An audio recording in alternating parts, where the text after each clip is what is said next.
something else. We worked out with Kendall Graham last week, and if I had a criticism of her game, I would have always said I wish she shot the mid range. So I thought she couldn't shoot it.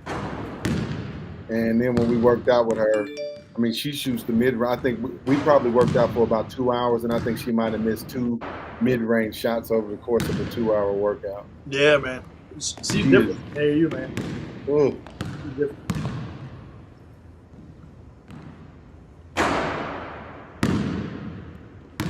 whenever my daughter graduates, though, if you need somebody to help you out with the girls, I'll be ready. I watch just as much girls ball as I do the boys.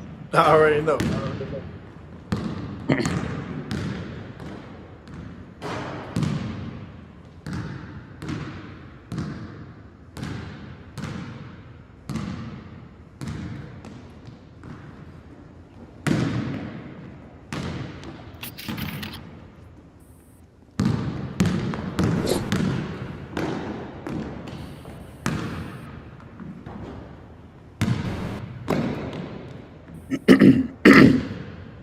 I haven't really looked at the bracket, so I'll be reacting live, basically.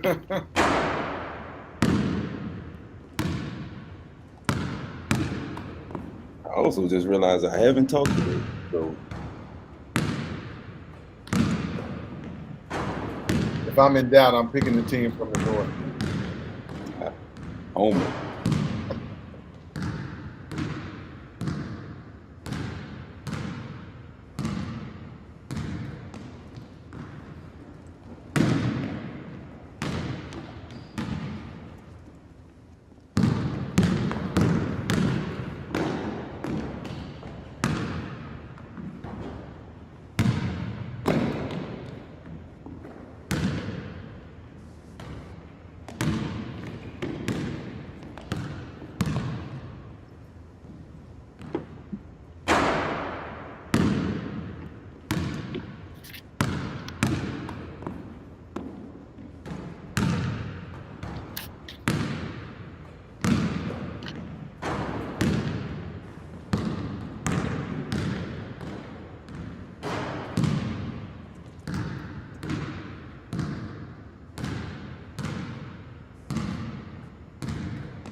All right, guys, here we go, man. Man, hey, Tatum, you had the ambiance in the background, man. I had to go back and find me something to put behind me, man. We couldn't be, Josh. We're gonna have to get. Y'all could we have got we me got to something if get y'all was something, gonna do man. all that. I'm I in my know, wife's man. office, man. She did all this. I I should have love it, put man. my I love shirt it. up or something. Yes, sir. There you go. There you go, I man. got Look, something. dude, I really appreciate you guys for jumping on, man. Going back and looking at the video, man, and just seeing the love that we had got, for doing it for the first time this past time, man. To come back again, man. Appreciate y'all for tuning in with us.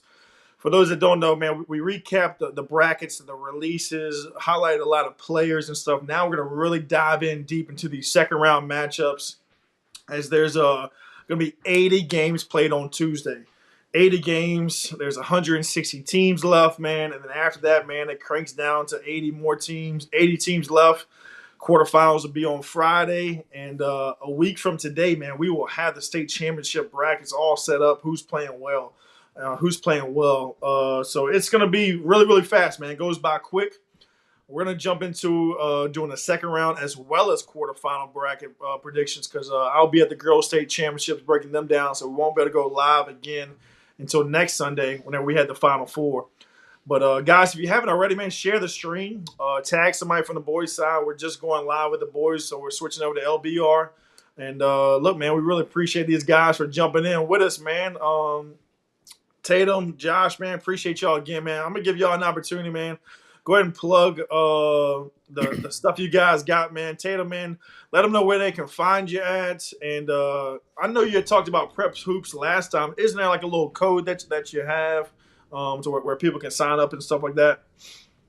So in order to sign up on the Prep Hoops platform, just Google Prep Hoops, sign up and fill out all the information. If you have a player that's already in the platform, go inside, claim their profile, and look. And if you can get to any Prep Hoops events, that also helps you out. But everything is it's pretty much self-explanatory once you get into the Prep Hoops app.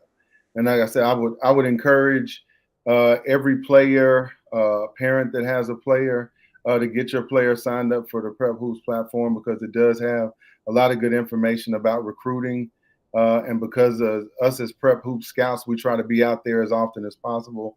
If we see your player and your player's out there doing his thing, we're going to make sure that we get your player written up. And as far as my socials, my Instagram is donald.tatum73. And you can find me on X or Twitter at CPT_Tatum. Cool.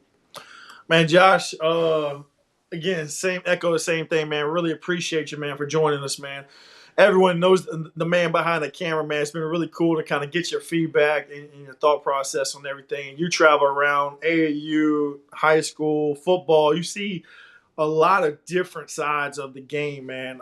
So let them know, man, where can they find you at? We talked about that YouTube channel, man. We got to get you to 20K, man. That's really impressive, man. So let them know, Josh, where can they find you at? Yeah, I think I'm getting closer. It's just Josh Preston's video vault on YouTube. If you just search Josh Preston, it'll probably come up. Maybe Josh Preston with a certain high school team, whatever the case. But it's on YouTube. I'm on Instagram, TikTok. I've been a little more active on TikTok lately, so you can catch me there. It's J Preston Sports everywhere. J Preston Sports 504 on TikTok. So just give me a like, subscribe, comment, all that good stuff. You can get a membership too. The membership's are $10. You get the games early. You get full games. All that kind of good stuff. So yeah, appreciate y'all watching. Absolutely, man. Hey, this dude's been super, super, super, super. I guess not transparent. He's got 3,000 videos out there, man. 3,000 videos, man. I know how everyone is. At least when I was teaching, man, everyone was hanging up on these, these videos, watching them in class and everything, man. Make sure you lock in, man. Videos sometimes. I mean, that's how I was myself, man. So I can't take nothing from him, man. But make sure you're following him, man. He's got 3,000 videos, man. So a lot of content. Again, it's not just basketball, man. So he's all over the place. But yeah, man, we appreciate y'all for joining in, man. We called a lot of upsets. Well, you guys called a lot of upsets. And Crystal Ball was shooken a little bit. First time out on the boys' side, man. I got my pen and paper ready, man. I'm ready to take some notes. But, man, let's go ahead and jump right into it again, man. We're going to do second round, and we're going to go ahead and do quarterfinals as well. Guys, in the comments, man, comment anything down below. That is the girls. Let me get the boys up there. There we go. Division I, non-select, man. Zachary, they took the bye. They're going to take on West Monroe. West Monroe with a huge win over HL Bourgeois. Then we got Ouachita Parish and Sulphur down at the bottom. Tatum, man, you want to get us kicked off, man? What's your thoughts on this part of the bracket? Who do you see winning these two games, and who do you see coming out of it? So I've got the opportunity to watch Zachary and West Monroe a lot. West Monroe was a lot better than they were at the beginning of the season. They had a couple of players that missed the early part of the season, but those players are back. They've got a really athletic kid. I think they're going to play Zachary tough. But I just think Zachary is just too tough. I think they got too much for West Monroe. The Edmond kid, Xavier, Christian, I think he just committed to ULL for football. They're too athletic. I think they're going to have too much for West Monroe. I mean, Josh, you want to add anything to that top part, or you want to comment any on the bottom, man? I mean, I know you've seen Zachary a lot and Yeah, filming that basketball, just powerhouse in Baton Rouge, man. yeah. As boys basketball is just off the chain over there in Baton Rouge, man. You want to comment on that a little bit? Yeah, for sure. Zachary Liberty, I think I might have mentioned it last stream, but that was the best game I've been to all year. That atmosphere was crazy. Like they got a big board, they're playing like a highlight reel before the game. They got like fireworks in there, like it's the whole nine. So yeah, as far as the picks, man, Zachary, like I can't see him going out this early for sure. And then on the bottom side, I haven't seen so far. I was trying to kind of maybe check their schedule, see if they played anybody that I saw, which they haven't. But I'll go Washington just because I know a couple kids on that team, Darren Ford, and I kind of got a chance to see them a little bit in the summer. That'll be a tough one on the road, but I think I'll go Washington. I'm taking Washington on the road too. Like he said, Darren Ford. They've got another kid. I kind of look at him as the leader of the team, Zion Hunter. I mean, if you stop Ford, then you still got to deal with Hunter. They're really good, 1 through 6. I don't think they're going to be able to stop those guys. Washington is just tough. They're coached really well. They shoot the ball really well. They've got a 6'8" kid that does what he's supposed to do around the rim, and they've got a kid that plays the 4 spot that shoots the ball really well. So if your plan is to stop any of those guards, good luck, because I mean they shoot the ball well. They really do everything. Washington, they hit a bump in the road towards the end of the season, and I think that's why they ended up finishing in the 9th spot. But looking at Washington and seeing them play live, I would say they're more like a 3 or a 4 seed. Man, that's big right there. So you both got Washington and Zachary advancing, man. So in that quarterfinal matchup, man, with a trip back to Lake Charles on the line, I would imagine you're both leaning towards Zachary. But what's some things that Washington could see some success with? What does Washington have to do to get over that hump and winning at Zachary in the quarterfinals? Either one of y'all. Well, Washington has the size to be able to deal with Zachary, and I mean, really just trying to figure out how to stop Hunter and Ford. But the other thing, outside of Hunter and Ford, everybody understands their role on the team. So if everybody's doing what they have to do for Washington, I think it's going to be a tough out. But going into Zachary and winning, I saw Rustin do it last year in the quarterfinals. But the way Zachary is playing right now, I think Washington might be a year off. So if I had to pick a team between Zachary and Washington, even though generally I try to go with the teams from the north, that would be a huge upset, and it would be something to really put them on the map. But I don't see anybody taking out Zachary, and Zachary is supposed to play in the state championship this year. Josh, you echo that, man? Like what's some weaknesses of Zachary? I mean, are they just like that much better than everybody in this part of the bracket? Yeah, I mean, I think they can be got. I mean, Slidell beat them recently towards the end of the season. I think if you can, contain Xavier and Ian, I've seen Ian Edmond. I've seen Edmond have, maybe a slow start here and there. He's still a sophomore. He's a young kid. Xavier, I know Xavier's going to come to play for sure. But if you can keep those two kind of under wraps, you'll have a chance. Christian Brooks, who Donald mentioned, the UL football commit. He's a really good athlete. He's not always scoring a ton, so maybe if he's kind of an X factor for him. Like if he gets like 15 to 16, you probably won't win the game. Definitely. But I would still lean Zachary here, but I think Washington's got a shot. And again, Zachary, guys, go ahead. Zachary doesn't really have a lot of size. I don't even know if they have anybody on the roster that's taller than 6'4" or 6'5". Yeah, Christian's probably their biggest kid, I think, that plays a lot. And that would play in the Washington's end, because Washington they've got a kid that's 6'8", and only thing he wants to do is rebound and put it back. So and block shots. So if there was anything that could frustrate Zachary, it would be their big, the big at Washington. Love it, man. And again, like all we're trying to do, guys, is get the conversation started. Zachary is the 1 seed for a reason. We are not taking any credit away from them. with the intention that we'll be talking about them on next Sunday as well. We're just trying to throw out some things and some insight to kind of fill some things part of this bracket, man. But man, Tatum, I'm gonna let you take this one away, man, because the man came on last week and said if anybody can upset, on the road at North Shore, 28 seed goes on the road. Airline defeats North Shore 49-45. Mr. Tatum called it, man. He called it here, and now Airline's going to take on Covington, where Covington has struggled, and they also have already lost to Airline. I mean, can Airline get another one here? Can a 28 seed make it to the quarterfinals, man? What's your thoughts on this part of the bracket? So I'm taking Airline again over Covington. Kevin White is a kid that spent the majority of the season out. He's a kid that can do everything, and he sits down on defense. They've got a 6'6", 6'7" kid over there that plays the wing. He can shoot the ball. He can shoot the 3 ball, hit the mid-range, and he finishes really well at the rim. So this is the best 28 seed. They might be the only one that's still left that's at that 28 spot. But Airline is probably more like a 10 or 11 seed. So I'm taking Airline against Covington.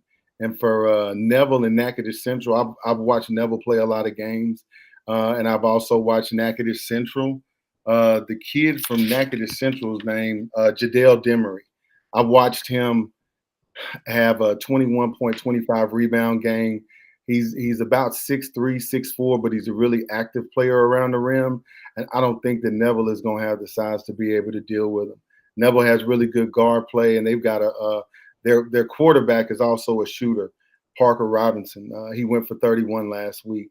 So between Parker Robinson and Alan Fisher, I think they're going to put up a good fight. But Natchitoches Central with Demery and their really tough point guard, I think Natchitoches Central is going to pull it out. Josh, man, what's your thoughts, man? I think something that we don't talk about, these teams that have these buys, especially over the 4 seed, you start getting a little closer. The 4 playing the 13, a little closer in seeding. Natchitoches Central hasn't played a game since February 21st. So they're on a little bit of a bye here. Haven't played in a few weeks. Going on, what is that? 10 days, 12 days, 11 days, somewhere around there. Could that have an impact? Josh, what's your thoughts on this part of the bracket? Yeah, these 4 I'm not so familiar with. Natchitoches, I would lean with them just because, of the pedigree. They're in Lake Charles pretty much year in and year out. And Airline, I was kind of looking at the scores there and following that game a little bit. I might go with them over Covington too. I'll probably roll with Tatum. I don't know if Covington's had the toughest strength of schedule, kind of like North Shore. I felt like they hadn't really played a ton of good teams, but so I think that might kind of give Airline a little bit of an advantage. All right, man. You heard it here first, man. Airline upset. Hey, they was on upset alert last round. Upset alert again. The 28 seed advances to the quarterfinals. Man, that'll be a hell of a run. Man, then we get down to the bottom half of the bracket, man. You got Dillon Springs, again, making a fantastic run at it this year. I talked about it last time, man. Probably the best run I can remember since Taz Mitchell, man. As they're the 3 seed. They were 2-1 kind of throughout. They take on Westgate. A lot of people are talking about Dillon Springs could get upset this round, maybe the quarters. Do they have enough in the tank to get back to the Lake Charles? I don't know. Josh, man, I'm going to let you kick it off right here, man. What's your thoughts on this part of the bracket? I mean, again, I would probably still lean on the higher seeds here. Dillon Springs has had a really strong season. Same with Ruston and Amaya Hudson up there, big time prospect, mostly for football. But I think he's probably got a chance at basketball too, just depending on what he wants to do. So I'm still leaning higher seeds here, but I haven't seen a ton of this bracket, this part of the bracket. I think something to keep an eye on too. You got Dillon Springs. For those that don't know, the court buckled over there, so the girls have been playing in the airplane hangar. You look up here, Dillon Springs. They're going to travel to Walker to play. They're going to play this game at Walker, so it's almost like a neutral site there. Does that kind of throw out something maybe even more of an upset in a neutral site? Not like. I mean, it's like right next to it, so it's not far. But Okay. just not playing at your home gym, maybe that has a little something to do with it. Tatum, man, you're real familiar with Ruston and everything, man. What's your thoughts there on the bottom half of that bracket, and as well as that Denham Springs matchup? So Ruston played on Friday night. I think at halftime the score was 33-8. So Ruston is about as tough a team as you're going to see. 1 through 6, they're really good. They have a really good point guard. I mean, Ruston is just good. I mean, I think last week I talked about Keyshawn Malcolm. He had a flu game. He had been sick all week, but came back and played and contributed. Ahmad Hudson, I think he had 20 and 15 in the first half. They didn't really play him much in the second half. Aiden Anding, I would say, is probably the best on-ball defender in the state that I've seen. They've got another kid, Joram Parker, that can get hot anytime he wants. And Zatarian Sutton is the point guard's name. He's waited his turn, and now he's the starting point guard. And he does a really good job managing the offense. And he's another one that'll sit down on defense. So if South LaForge has any kind of shaky play, Ruston's going to take big time advantage of it. And the Denham Springs Westgate matchup, I've watched a little bit of Denham Springs. I really like their point guard. Coming out of this bracket, I'm still going to go with Ruston. Denham Springs doesn't really have a whole lot of size. And if you don't have size, trying to control Ahmad Hudson is just going to be a job I don't think anybody's going to be able to get done. Josh, I mean, have you, what's your thoughts? We got a Denham Springs and Ruston both advancing. Tatum's got Ruston advancing over Denham Springs. What's your thoughts on that quarterfinal matchup? I mean, that's got to, again, man, I hate that for Denham Springs now. I mean, I can't remember the last time they had a home quarterfinal game, and now they can't even have it in their own gym. They're going to have to play that game at Walker. Maybe they play that one in the airplane hangar. But Denham Springs, Ruston in the quarterfinals. Josh, who you got there? Yeah, I would roll with Ruston there too. Just kind of more on the star power type of thing, with Ahmad and Aiden Anding, like he mentioned. I've seen Aiden for football, and him being one of the better on-ball defenders checks out since he was one of the better DBs I saw. So I'm with Tatum there. I roll with Ruston. Well, man, again, guys, we're one more live on thing Facebook. Go ahead. Something about Aiden Anding. He didn't play football his freshman or sophomore seasons. And I think he went out for football to try to get bigger for basketball after they had lost in the semis. So he's a kid that didn't play football freshman and senior year, goes out his junior season and earns a 4-star ranking. So there's something about that kid. He's just not a basketball player or a football player. He's like the ultimate competitor. So I don't think that he's going to let anything keep them from getting to the finals this year. Love it, man. Again, guys, we're live on Facebook as well as YouTube. If you got anybody, man, tag them. Let them know we're live on Facebook. Somebody that doesn't have Facebook can comment right here. Just like official AD saying no upset for Denham Springs. So I guess official AD's got Denham Springs advancing to the back to Lake Charles. But you can follow us on Facebook as well as YouTube, man. Feel free to comment anything you got there. We'll get it moving, man. EA and Southside. Southside, a little bit of controversy. I don't know I don't know the full details on that. If either you guys got any details on that, man. I heard maybe the clock didn't start. A little bit of drama there. Southside ended up pulling that win away at the end. Southside, very tough team. They'll travel on the road to EA Parkway, Central Baton Rouge basketball, man. It seems like it's just loaded, man. You got Zachary at the top, Central BR at the bottom. Josh, man, what's your thoughts here on this part of the bracket? Yeah, again, haven't seen any of these teams here, but we'll get closer to my area soon. But Central, again, I've talked about that district before with Zachary and Scotlandville and Catholic. Like, I just think anybody coming through that district is going to be ultra prepared for anything that they see in the playoffs. I wouldn't expect them to be tripped up this early. East Ascension, same kind of deal. They're not in that district, but I'm sure they played a bunch of those teams in that area.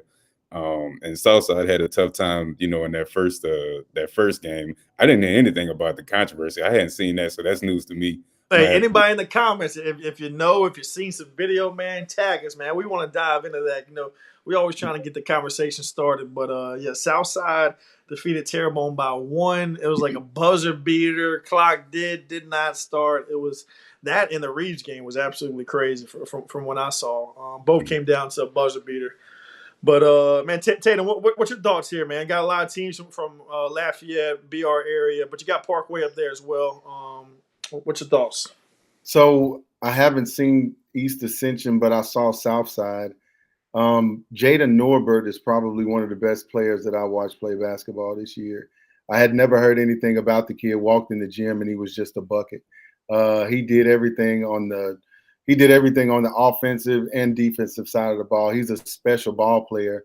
And I was talking to somebody in the crowd, and they said he grew like 4 or 5 inches over the summer. So you're talking about a kid that's 6'4", 6'3", maybe 6'4", that gets to his spots really easily, and he can really shoot from anywhere on the court. So because I haven't seen East Ascension, I'm going to go with Norbert to take Southside to the next round. And as far as Parkway and Central BR, I saw Central BR. Central BR, if as a Ruston fan, Central BR is probably the team that scares me the most because of their size. They've got a 6'7" kid at the 5 and a 6'5" kid at the 4. And they really already look like college ball players. Parkway is tough, and they're spunky, but Parkway is small. I don't think they're going to be able to frustrate Central BR.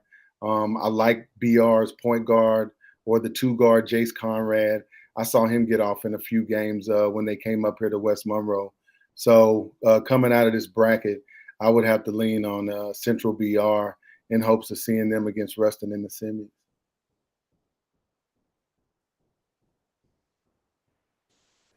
Would that be a interesting game right there, man? Central, BR, and Ruston. I mean, while we're talking about it, let's go ahead and put it on the spot, man. Who you got winning out of Ruston and Central BR, man? Let's get this conversation started. I'm taking Ruston because Central BR. I'm about to get a little emotional, but Central BR put a whipping on Ruston in the state championship game for football. I don't think I'll ever forgive Central BR. Man. So forgive me for the players from Central BR that I've scouted, but I'm taking Ruston on the revenge tour. There you go. Hey, that's some insight, man. That's some insight a lot of people don't talk about, man. I love it, man. Look, before we jump into the next one, man, we're going to give a shout out to one of our sponsors, Sport Clip Haircuts for Men. They're giving away a free haircut. All you do is comment the word MVP, and you'll be entered into win a free haircut. I'm going to announce that winner from last time just after this commercial. If you haven't already, man, you can download their app. It's pretty easy. That way you can check in. Check it out. You may not know where you stand with today's youth, but you always know where you stand with the Sport Clips app haircut tracker that tracks your real-time wait time. It's a game changer. Yeah, guys, comment MVP for us. All you gotta do is type in the word MVP, and you'll be entered in to win a free haircut. I'm going to go through the list of who won last time. Kayla Wynn is who won last time. But since we did not have somebody from the previous one registered yet, the first person to comment the word MVP is going to win a free haircut from Sport Clip Haircut for Men. Really cool spot, man. You jump in there, get you a free haircut. You can watch some TV, watch some games, get the back massage, the towel, everything, get the shampoo, wash, you name it. I need to go get myself one myself. But look, man, comment MVP and give those guys a special shout out, man. But yeah, guys, we're going to get back into it, man. First person to comment MVP, shoot me a DM, and we'll get you a free haircut. Compliments of Sports Clips for Men. So we got somebody in there already. I'm going to have to pull it up. Let me see. There we go, man. We got the Liberty Invitational. Sharm, you're going to be the winner of tonight's or last time's MVP. So comment MVP. Just because she was first, guys, does not mean no one else can win. So all you gotta do is comment MVP, and you'll be entered. We'll give away 2. So next one will be random. So Sharm, shoot us a DM, and I'll get that free haircut to you. Everyone else, man, comment MVP, and we'll get you entered in there to win a free haircut.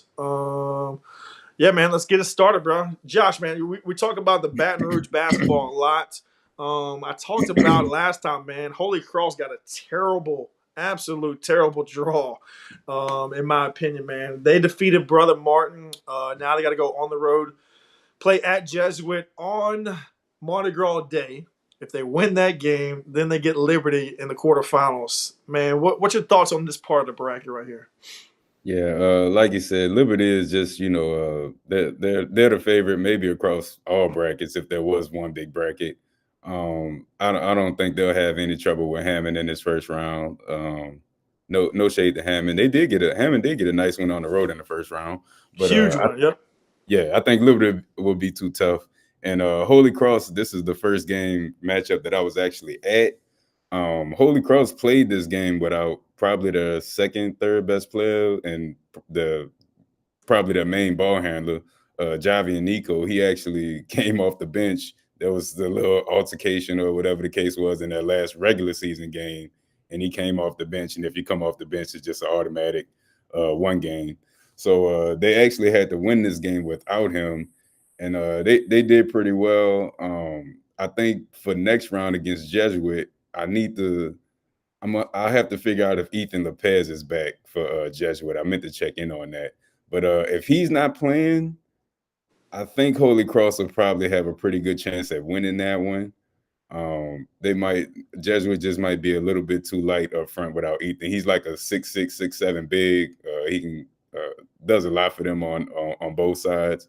So I think Holy Cross might actually catch a break there if he's not back yet with his injury. And I mean, Tatum. I mean, have you seen Liberty? I don't think anyone in this part of the bracket can compete with them. But I mean, just dive in a little bit into Liberty and your thoughts on them in this part of the bracket. So Liberty is the undisputed number one team in the state. What they did the last 2 weeks of the season, basically they beat the number 2, 3, 4, and 5 teams all in the course of all over the course of maybe 2 weeks.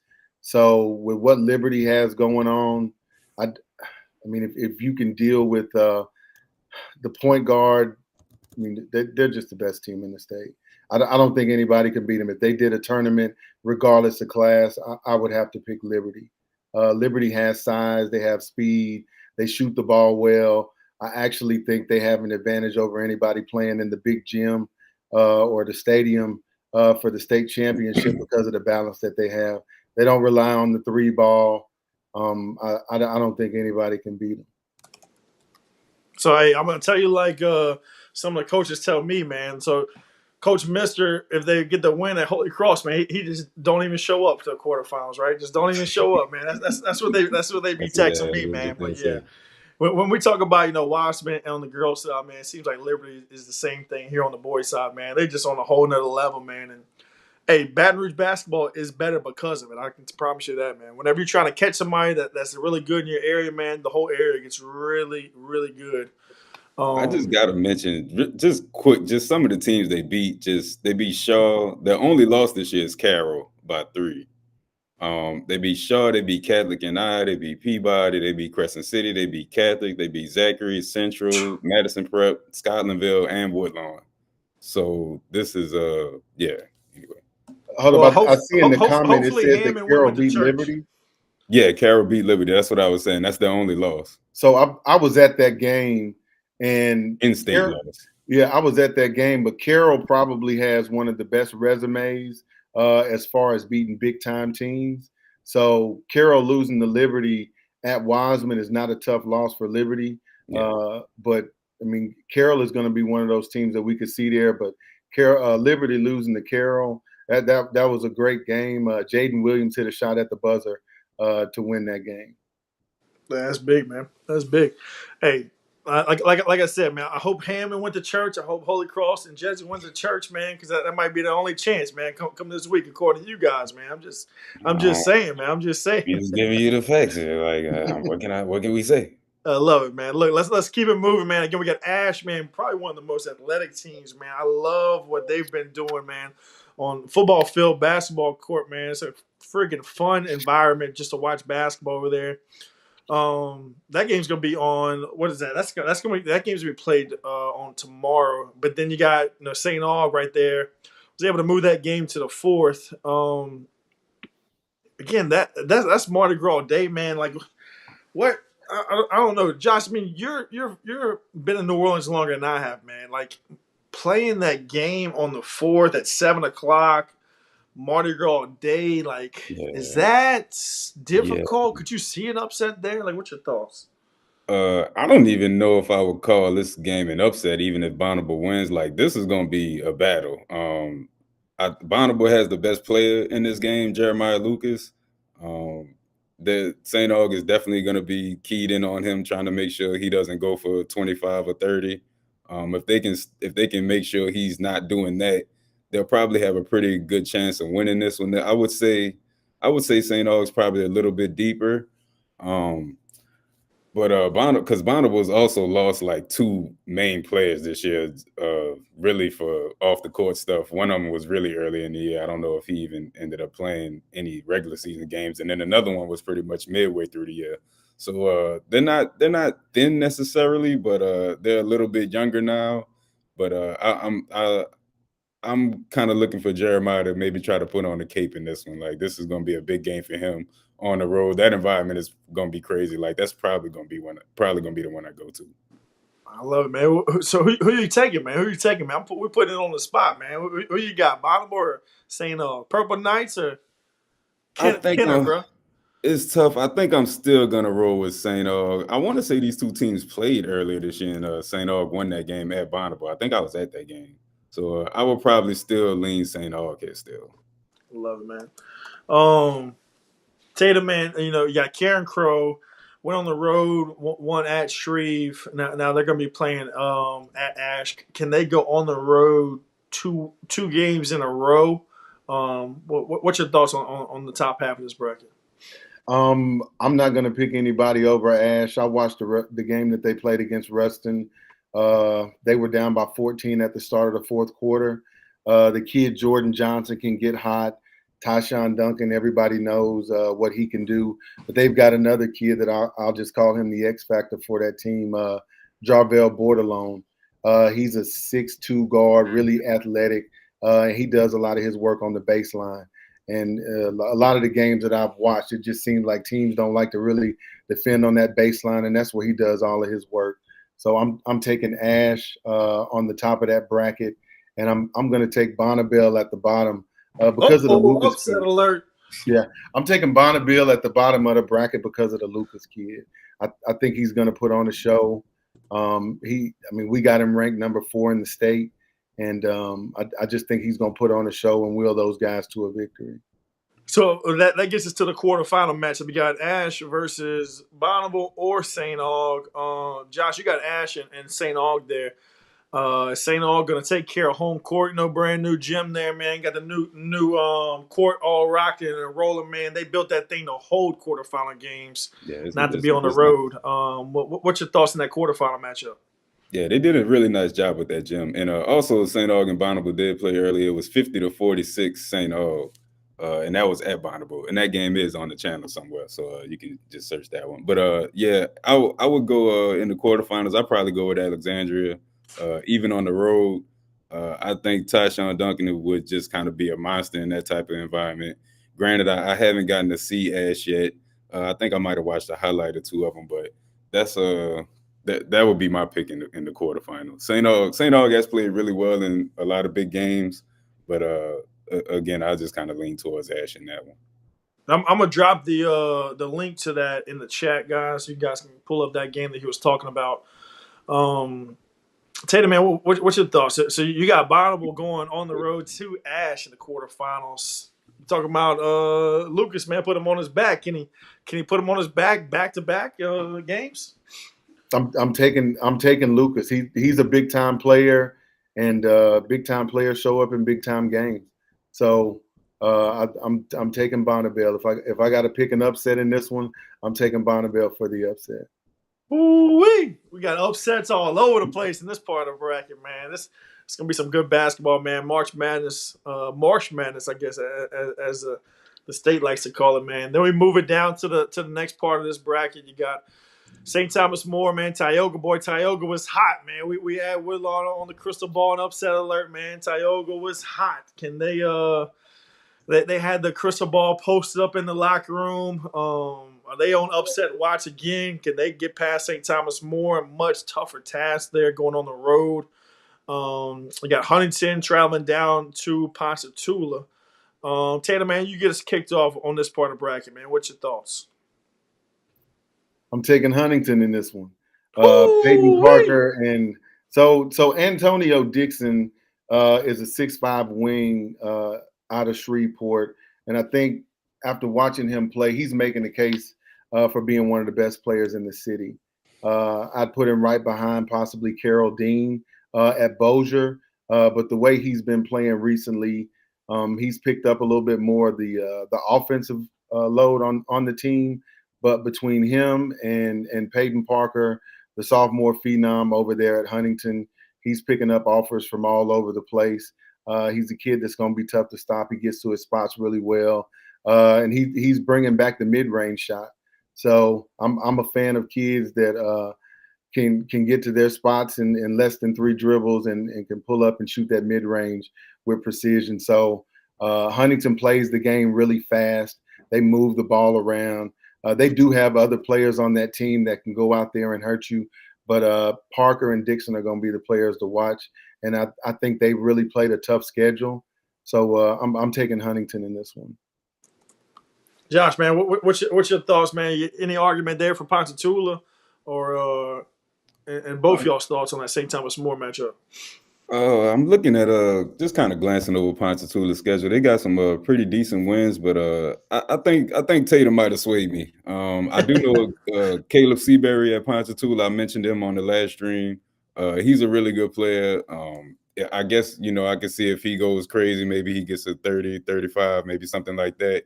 Maybe Ponchatoula could pull it out. But I saw them preseason. They didn't really look overly big or maybe that deep, but again, it was early, so I'm sure they've kind of boasted up a little bit since then. But I'll roll with Tatum. I think he convinced me. I'll go Huntington.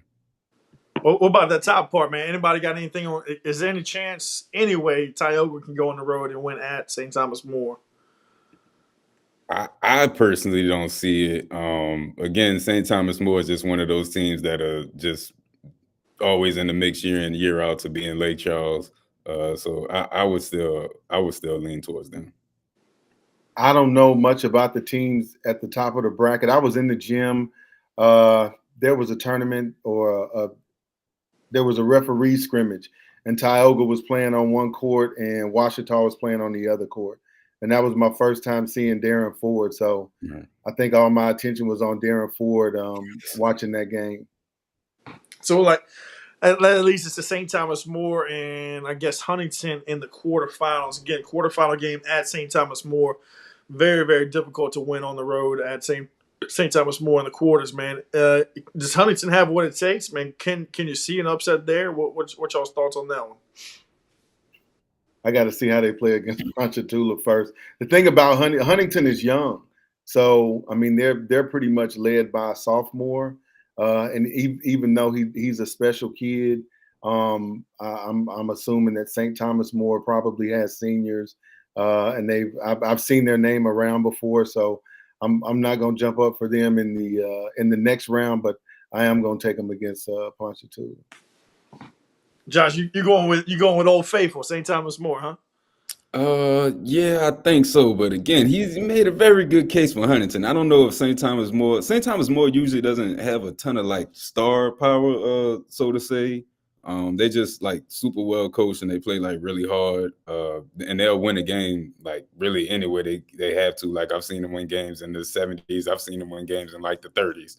So they just kind of seem like a team that just figures it out.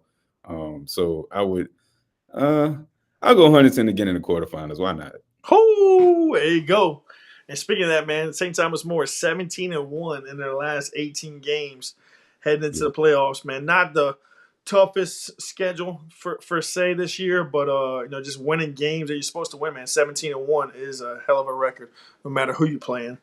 So get us down to the bottom part of the bracket. You got John Curtis, Rumble. Again, you talked about that John Curtis winning that district title. Big reason why they're kind of sitting in the spot they're at, but they're going to play again against a team that they've played before in Rummel. Josh, you also talked about McDonald 35, man, with Coach Dumas and what he's done over there. They went on the road. You called that one with the upset over Scotlandville. Can they compete with the Catholic of Baton Rouge? And what's your thoughts on the top half of the bracket? No. They're not gonna be Catholic. I'm sorry. I love y'all, Coach. I love y'all. Y'all not. I don't think they're ready for that yet. Like I said, they still a young team, and they're gonna be back next year. They only will lose probably, I want to say, two seniors that are really big time contributors off of this team. So they're gonna be back. The Catholic is they're just a monster. Again, Coach Derek Jones, who I mentioned last time, who I used to play for at Everett, like one of the best coach I've ever had, probably in any sport. Him and Coach Watney at Holy Cross, but that's I don't think Catlet's gonna have a ton of trouble right there, especially at home. As far as the top matchup, that one's gonna get interesting because Rummel has beaten some teams this year. I can't remember if they beat Curtis, but they're just a sneaky team. They've got a kid. I wish I could remember his name, but he just went over 1,000 or 1,500 points, something like that. So they have a guy that can score, and Curtis, the Ultra Man, is that top guy. He's a 4-star kid on ESPN. He's had that ranking for a while. But Midnight Martin is another kid on that team, but he's still kind of coming back from an ACL tear over the summer. So he's usually coming off the bench for him, but he's one of those kids. I love him. He can play for me like any day. Just super smart, really, really good on defense, plays hard, makes all the right plays.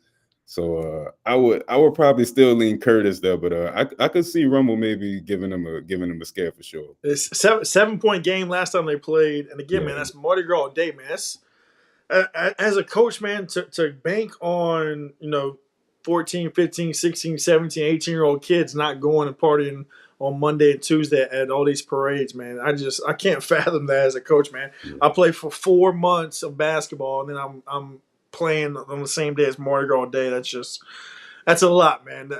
You can really see these games going either way, man. Whoever's most locked in is going to have a huge advantage there. Tatum, man, what's your thoughts, man? These teams are from New Orleans, man. You want to defer to Josh, man? You got any insight on these guys?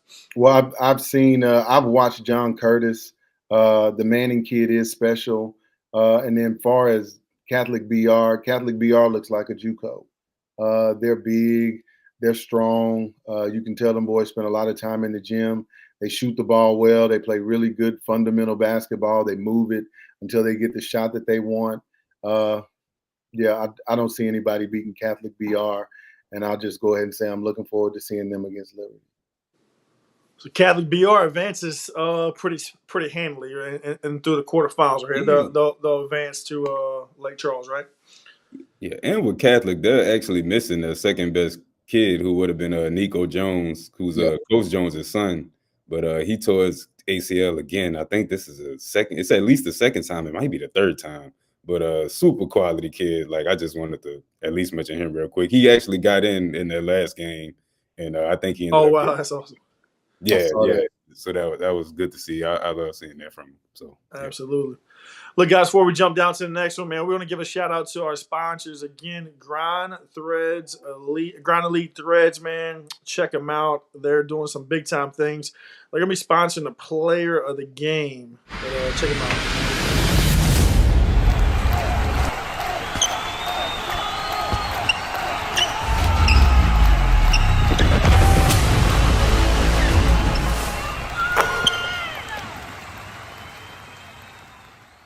So again, guys, Grind Elite Threads, man. Big time shout out to them. They're going to be sponsoring player of the game for every game that we got out there in Lake Charles as well as in Hammond. We'll be highlighting a player of the game of each group.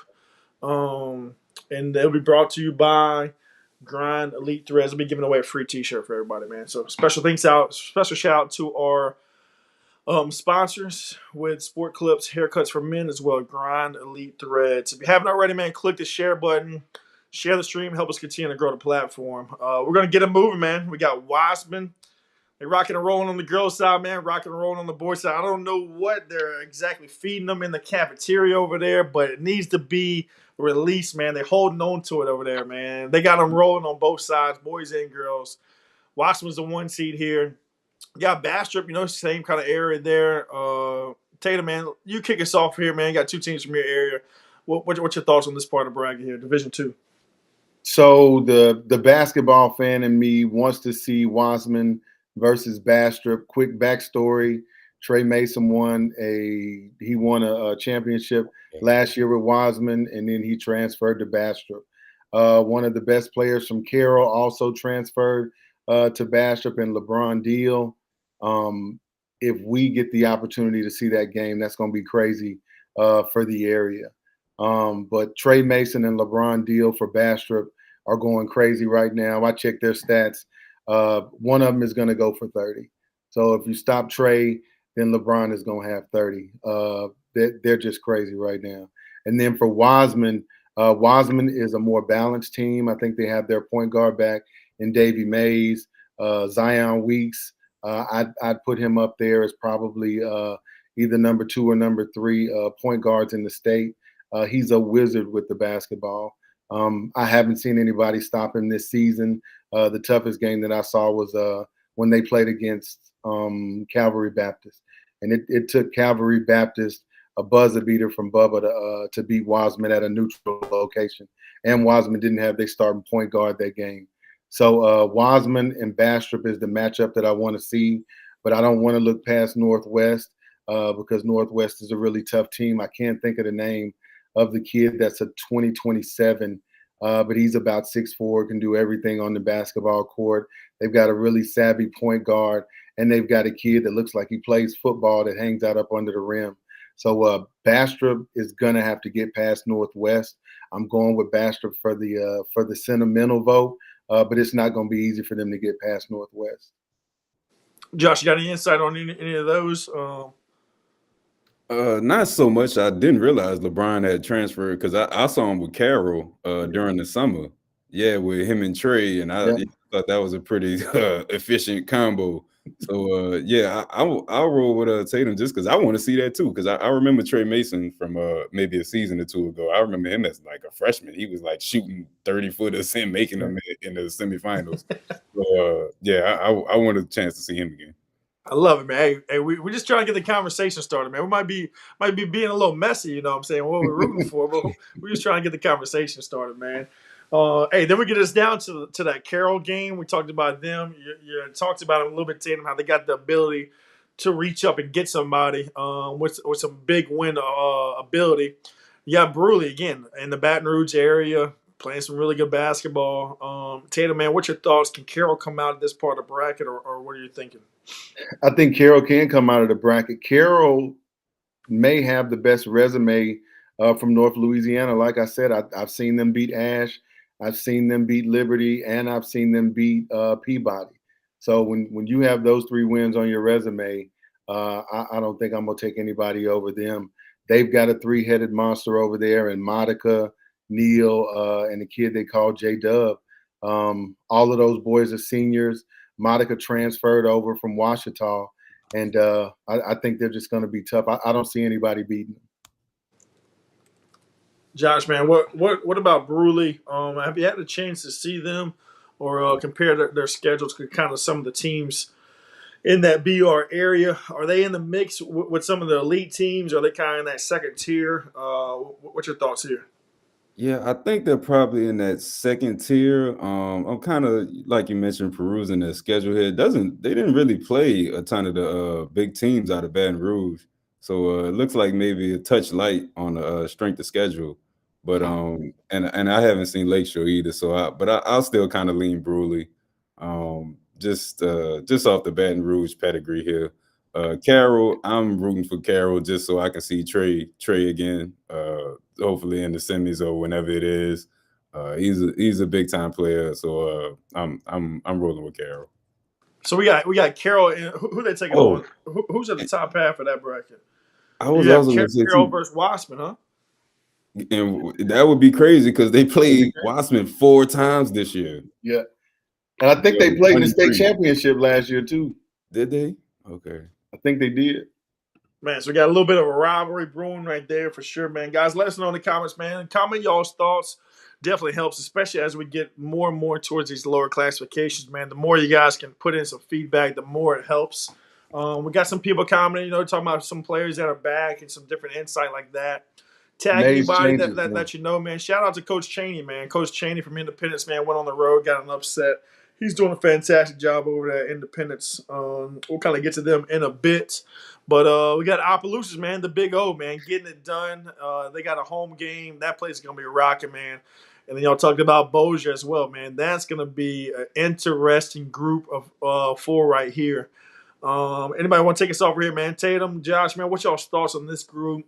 You always talk about Bossier, kind of getting it back to Lake Charles. They just kind of walk right through this one, or what y'all think? Carroll and Wassman did play in the semifinals last year. Wassman won 61-52, but I'll kick this bracket to Tatum. I haven't seen any of the other teams. I've been keeping up with Opelousas as far as their record. They do have one of the top players in the state for the class of 2026. But I'm gonna go with Bossier. Bossier is tough. Bossier doesn't play to win games early in the season. They play to be prepared for the playoffs. They always seem to peak at the right time. They finished their last game of the season. They beat Calvary Baptist they beat Calvary at Calvary. So I don't think I've seen too many teams beat Calvary at Calvary over the past couple of years. So give me Bossier, nothing bigger than the B, Carroll Dean Woods, DT the young shooter. I'm taking Bossier walking through this one. Josh, you echoing that one, man? Same thing. So Bossier wins both games. Bossier advances back to the Lake Charles. That's what we're saying, huh? Yeah, I'm going Bossier too. That's gonna be a fun, man, to go at Opelousas, man. On a Friday night, man, I could use me some Mama's fried chicken. I ain't gonna lie, some boudin in one hand, some Mama's fried chicken in the other, and some good basketball. I'm already man. Y'all hungry. Have to let Don't us make know in me the leave the comments. stream early. Huh? I'm already hungry. Don't make me leave the stream. No doubt, man. No doubt, man. Look, let's keep it moving, man. We got Albany. Albany had a home playoff win, first one in quite some time, man. And so they'll advance. That was a big time win. They're going to take on Franklin Parish. You got Minden at the bottom. Josh, Tatum, have either of you guys seen these 4 teams? Can Albany compete with Franklin Parish? Who do y'all see coming out of this part of the bracket? So I've watched Minden play. Minden has a really good team. The only thing I would question about Minden is their schedule. They have really good players. I'm just not sure if they're battle tested. And then as far as Franklin Parish, I think I said it last week. Franklin Parish is probably the biggest team that I've seen. The only time I've seen them struggle is when they played smaller teams that were really fast. So if anybody tries to play the same style of ball that Franklin Parish is playing, I'm taking Franklin Parish. And if they can get past Albany and end up seeing Minden, I actually think I'm going to take Franklin Parish in that matchup. 7 seed advances to Lake Charles, man. I like to see it. I definitely think that's a great draw, man. Josh, what's your thoughts, man? This bracket seems a little bit lighter. Seems like it's kind of wide open. Could you even see a 10 seed, double digit seed make it to the quarterfinals? Is Minden still the favorite? We're not giving them enough credit. Josh, what's your thoughts?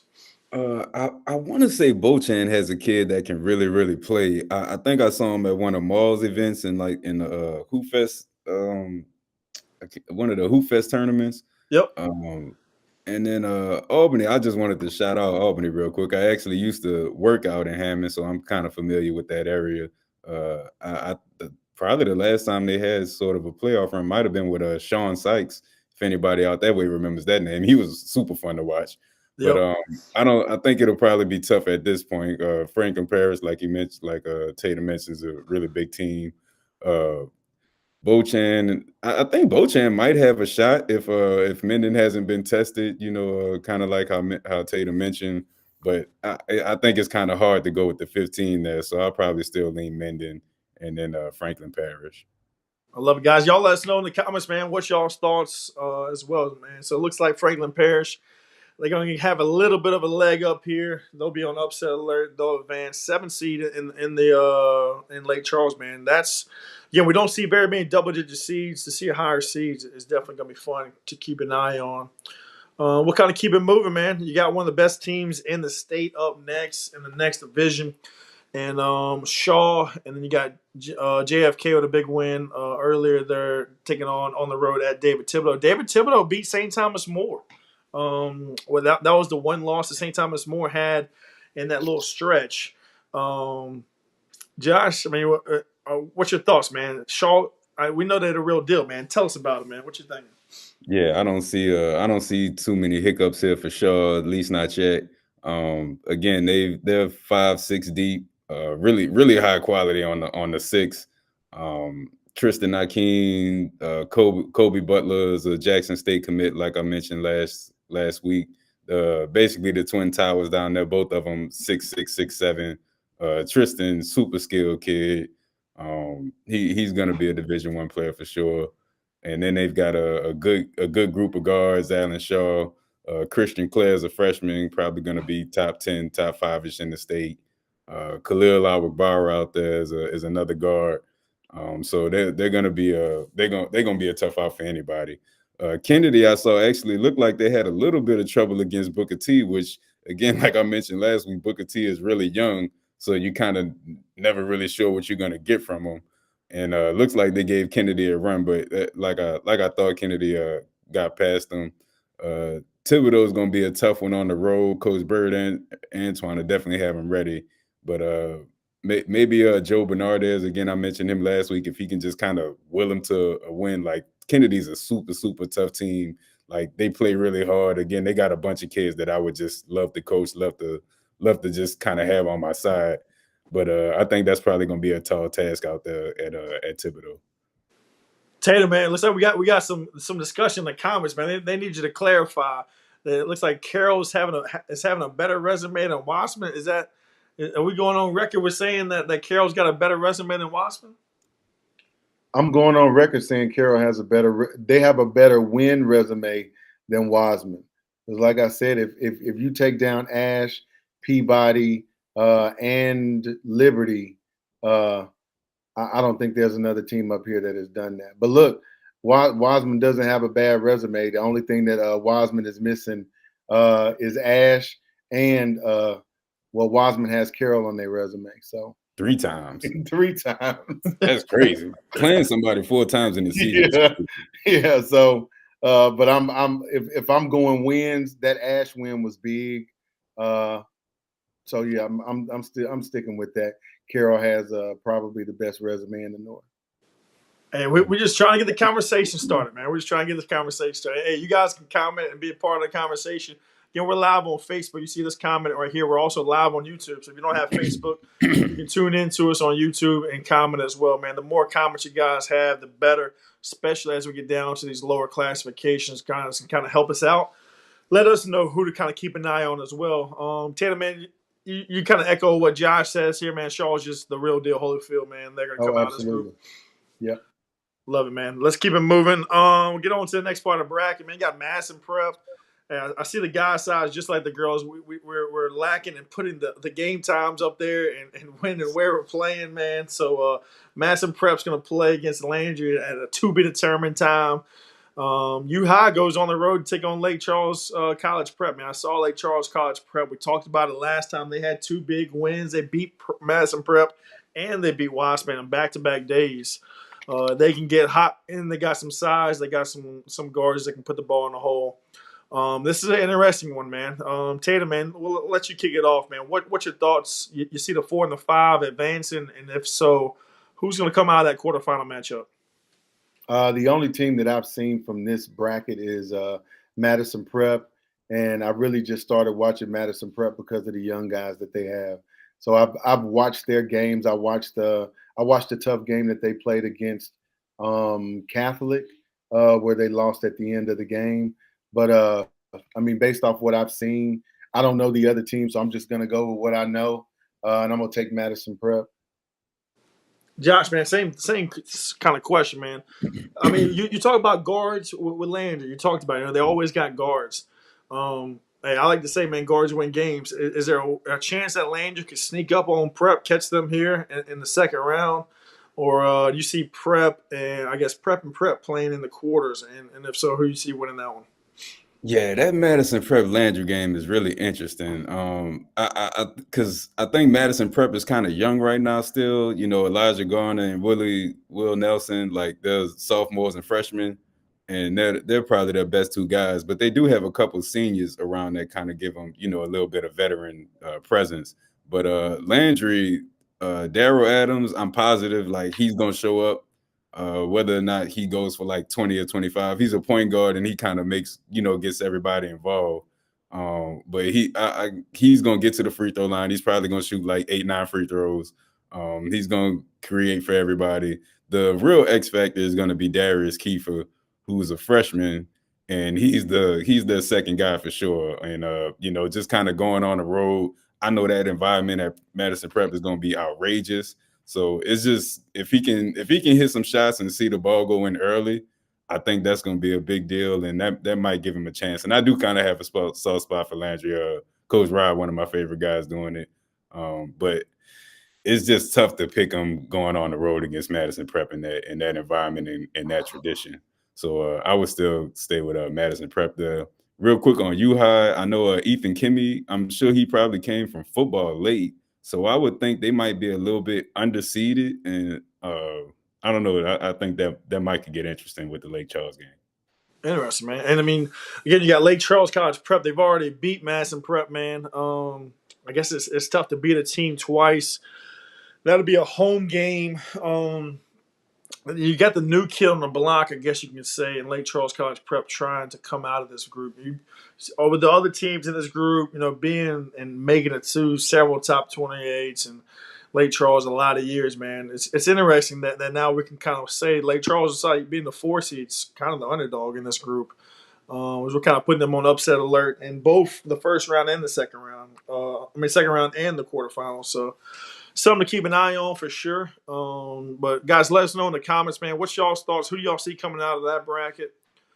We're gonna keep it moving, man. We got Peabody, man. We know what Peabody does. It's another year, man. Second round and a quarterfinal home game on the line. Can Sophie be right? Go on the road again? That's tomorrow. Is that game tomorrow? Yeah, both these games are actually tomorrow. Being played on Monday, man. I guess, Josh, what's your thoughts, man? Can Wright compete with McKinley? Again, I don't know how locked in you are on Mardi Gras break and all that, going on the road, and I don't know, man. What's your thoughts? I think as far as that, they'll be all right because they've got their two best guys are seniors, and with Ja'Cory Washington and Hiram Bluin, and I trust those guys to be locked in. I don't think that's going to be too much of an issue, but going on the road, I was kind of trying to check out McKinley's schedule a little bit. They've got a close one with Madison Prep, so I don't know. I could see it. Ja'Cory Washington is tough. I'm telling you, like he really can go. Hiram Bluin, same thing with him. But I would definitely give Wright a shot in that game. I don't think McKinley's schedule looks overly impressive, but they do have some good wins on here. And as far as Peabody, that's just again a team that's there year in and year out. So I would go with them probably in this section of the bracket. Tatum, man, you want to add anything to that? The only team I've seen is Peabody, and even though they've come up here and lost, a lot of teams don't like to come up here and play in Monroe. Around here, we say Monroe is not a real place. So if you can come up here and you can win, you've done a whole lot. And if you can come up here and lose, it's going to make you a better team on the way out. So Peabody came up here, they lost to Wiseman, and they came up here and lost to Carroll. But they kept on coming back. So I'm taking Peabody because they got to be battle tested coming up here playing. They let our players touch a little bit up here. Hey, y'all want to talk about that a little bit too, man. Those that don't know, the referees travel as well during the playoffs. So referees cannot referee it would be an association from either team. So, for example, Sophie B. That Wright will and not stop McKinley. fans from saying they're cheating. That's a Baton Rouge and a New Orleans association. That'll likely be a Lafayette crew that'll be coming down there. So it'll be interesting, man. Just like the teams travel, man. That Monroe physicality of officiating will definitely be traveling on the road, man. So something to keep an eye on, something that you don't always think about. Different styles of basketball being played across the state, man. But look, that gets us down to the bottom half of the bracket. You got Archbishop Hannon, Archbishop Shaw. Seems like they're on a collision course to meet each other in the state championship. Can anybody stop that from happening? We've said Shaw's going to cruise through. What's your thoughts here on the bottom half of this bracket, Josh? Can anybody compete or stop Mr. Drew himself? Yeah, Drew Timmons, again, we mentioned him last week. I don't see them having any issues this early. I've got them pretty, I don't know if I want to say easy, but I don't think they have too much trouble. The top half, I haven't seen Northside or Vanderbilt, but I do know Jordan Matthews from Vanderbilt. I've seen him a few times just in different settings. So I know he can be a problem, but I don't know if they have a ton outside of them, so I would probably still stick with Northside and then Hannon in this part of the bracket for sure. Tatum, man, what's your thoughts, man? I've only seen Vanderbilt Catholic, and the standout player was the same kid that Josh just mentioned. The other teams, I don't really know. So I mean, St. Michael again, guys. Let us know in the comments if you guys got anything to add. Great comment here, man. Ponchatoula's on an 11-game win streak, and Corey Jackson, man, getting it done over there. Been rocking and rolling. Definitely, I mean, carrying some momentum into these playoffs definitely has a big part of it. And, Vanderbilt Catholic, they got a win in the first round, 20-point win over Carver. So they're going to travel to Northside. Again, Northside hasn't played a game in about 10 days here. So that's something to keep an eye on. You could see Vanderbilt Catholic with a little bit of an upset alert there. But, I mean, Hannon's just – Drew's not going to go out, especially at home. Yeah. We're gonna see them back in Lake Charles, man. I would be shocked if we don't. Again, guys, comment anything in the comments. So we're live on Facebook as well as YouTube, especially as we get a little bit lower in these classifications, man. The more comments you guys have, the better it'll be. Kind of moving on out from here, man. You got Doyle, went on the road, got a win there. 1-point win. They're going to play Madison. You guys are ranting and raving about Madison. Now that we see it, St. Helena, we had some comments as well. People talked about that. St. Helena's a big group. They had a big 20-point win. Winfield had an even bigger win, as they won by 25. What do you guys see kind of breaking down in this part of the bracket? Can anybody compete with Madison? So I'm taking Madison at the top of the bracket. They got a kid, Amarian White. They call him Butter.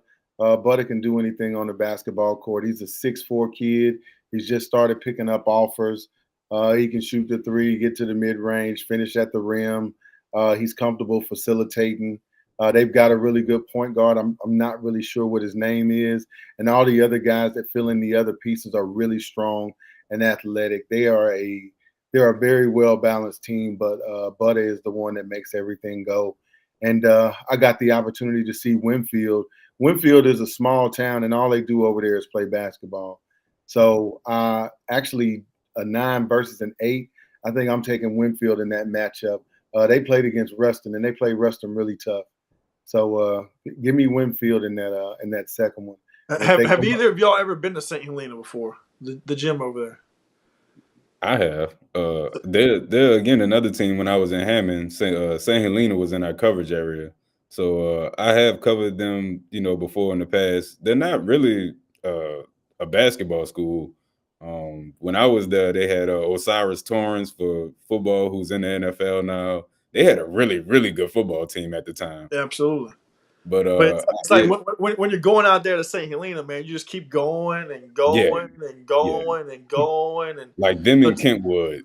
So Tatum, you're gonna have to make sure to tell Winfield, man, make sure they fill the gas tank up, man, because whenever you traveling to St. Helena, man, that is a journey, dude, and it's a different gym, it's a different environment. You're like sitting down on the inside, the fans are above you. St. It's Helena's a cool. I tough like it place a to lot. play at, man. Yeah. Well, Josh, man, what's your Winfield thoughts, and man, on the Winfield is squad one of progression? those Embiid used to tough be like teams. If St. Helena is not used to being touched and bumped and pushed around and all of that stuff, they could struggle with Winfield. Winfield is one of those tough teams.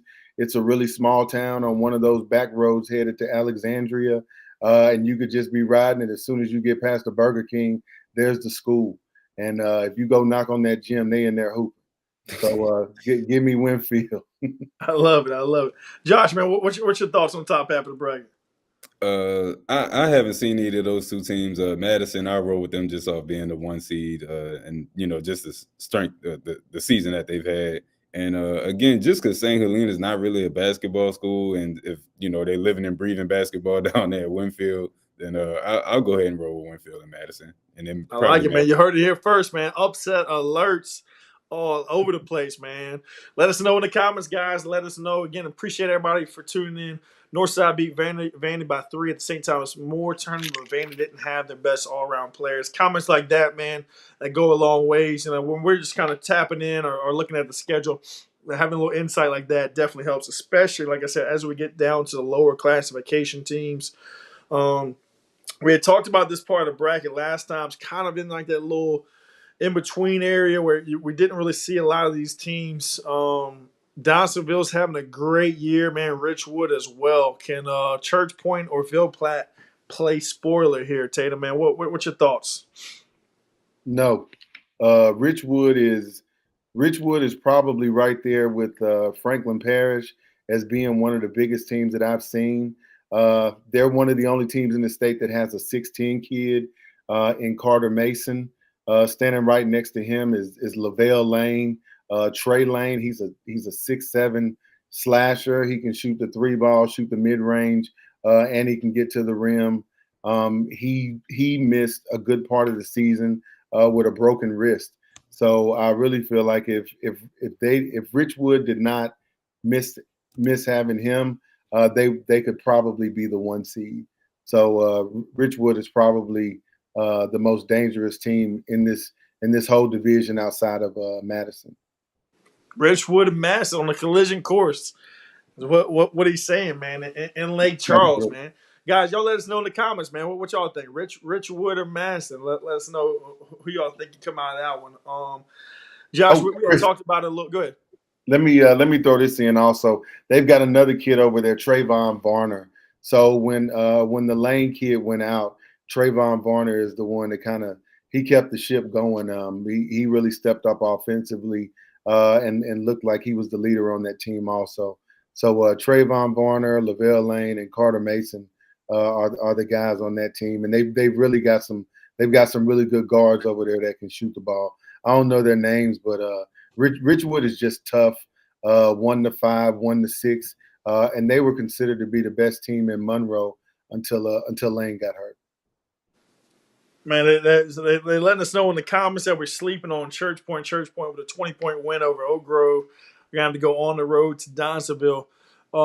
Josh, I know you said you hadn't seen Donaldsonville. Church Point's a tough area as well. Yeah. You got any insight on any of these teams, man? Or are we rolling with Richwood to get it done on the side? Yeah, I think I'll roll with Richwood, but I was, just kind of looking over Donaldsonville's schedule, and I don't know, it's kind of, I don't know, like they got some big losses in here. I mean, Madison Prep, they lost to De La Salle too, who again is a team I like, but they're pretty young. Central beat them by a lot.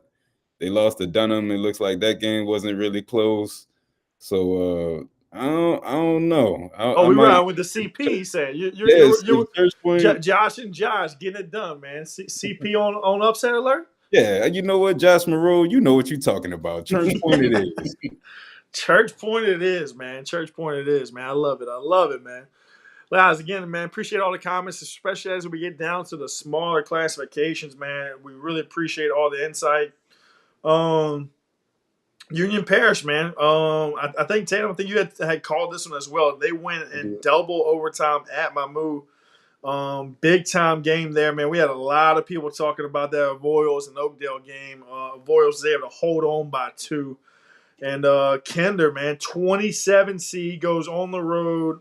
breaks the heart of French Settlement. So this part of the bracket is full with upsets. Do the upsets continue into the quarterfinals, or does Marksville kind of walk through the rest of the way?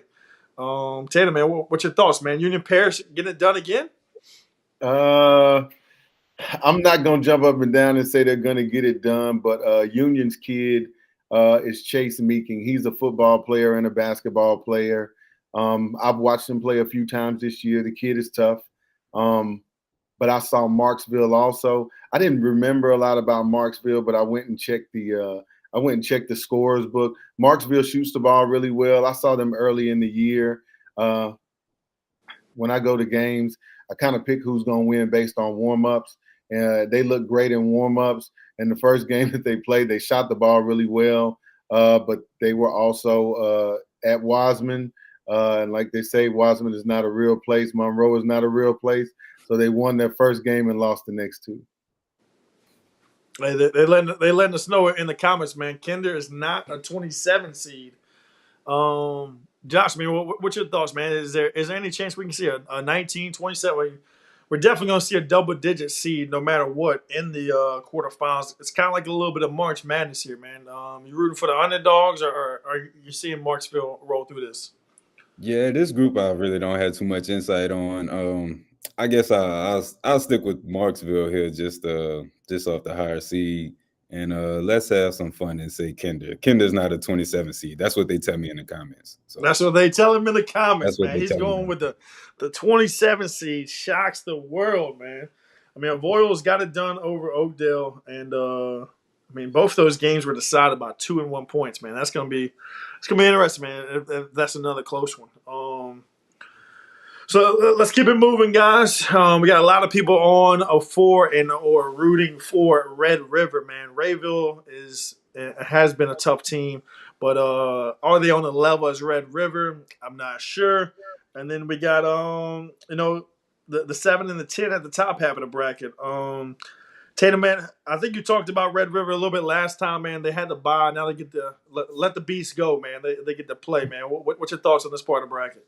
So Rayville is a tough team. They play better the second half of the season. In their last game of the season, they went to Neville and beat Neville. So don't sleep on Rayville. I wish they didn't have to play Red River, but they do. Red River is the truth, and I don't see anybody beating them. Josh, I think is this where we defer to Tatum here? Or yeah, this would be a deferment for me. I'm a little surprised to see Rayville so far down. I don't know what they typically a pretty good basketball school, but I don't know, maybe down here, maybe they started slow, whatever the case. But yeah, I'll pick it back off of Tatum and go Red River. And I mean, so let's look even a little further, man. You got Red River versus what would look like Marksville in the semis, man. Or Kinder. Or Kinder, man. We're keeping it alive. Does Red River, in your opinion, have what it takes to win a state title? Are they the favorite? Or what are y'all's thoughts? I wouldn't call them the favorite if they got to play Madison. So Madison's still the favorite. Madison, I know we had talked about Richwood a little bit. Yeah. Oh, you know what? Well, now you threw that back in there. If I had to pick one, I really, really like Madison.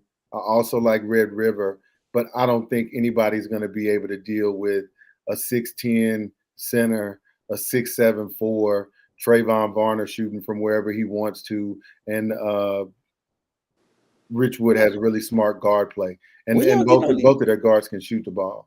But give me Richwood. Where y'all getting all these big people from? We got like 3, 6, 7 people in this city. Too much Mardi Gras, man. It's New Orleans Sewage and Water Board. It's the water, man. It's the water. Man, it must be, man. Hey, Josh, they let you know, man, and my man Charles in the comments, man, let you know. Kinder's going home this round, man. Kinder's going home. Kinder's going to see you. Hey, Crystal Ball might just throw it up there just for a little chaos, man, a little bit of chaos. Yeah. But, man, that Division III non-select that we just went through, man. That's a lot of fun, man. That is a lot of fun. Now we're getting down to Division III select, the Calvary Baptist Invitational, as we like to call it, man. Tatum, man, just talk a little bit about what's going on over there, man. What's my man Vic got going on in the water over there, man? T.J. Jamison, Jaden Hall, Bubba Strong, Robert Wright, Jamarian. I can't think of the big man's name. They got another kid over there, Craig Davis. I mean, 1 through 7, Mason Ponder. I mean, 1 through 7, 1 through 8. Calvary is a top 10 team in the state. I don't see anybody beating them. There's no one way to beat them. There's no one player that you have to stop. Tyrone Jamison is a Swiss Army knife. If he's not scoring the ball, then he's facilitating. If he's not facilitating, then he's directing traffic. He's a dog on defense, and you can say that about every other player that is in that starting lineup for Coach Vic. Coach Vic got something special. I will bet on them to win it this year. I will bet on them to win it next year and the year after. They ain't gonna get no worse. You heard it here first, guys. Dunham, whoever else, Newman, y'all just stay home, man. There ain't no point in even traveling to Lake Charles unless you're going to compete for the second place trophy, man. Calvary Baptist all the way. Josh, man, you're echoing that thoughts on that side, man. You got a good little matchup there. You got Lafayette Renaissance Charter. They just super young. St. Louis is trying to rebuild.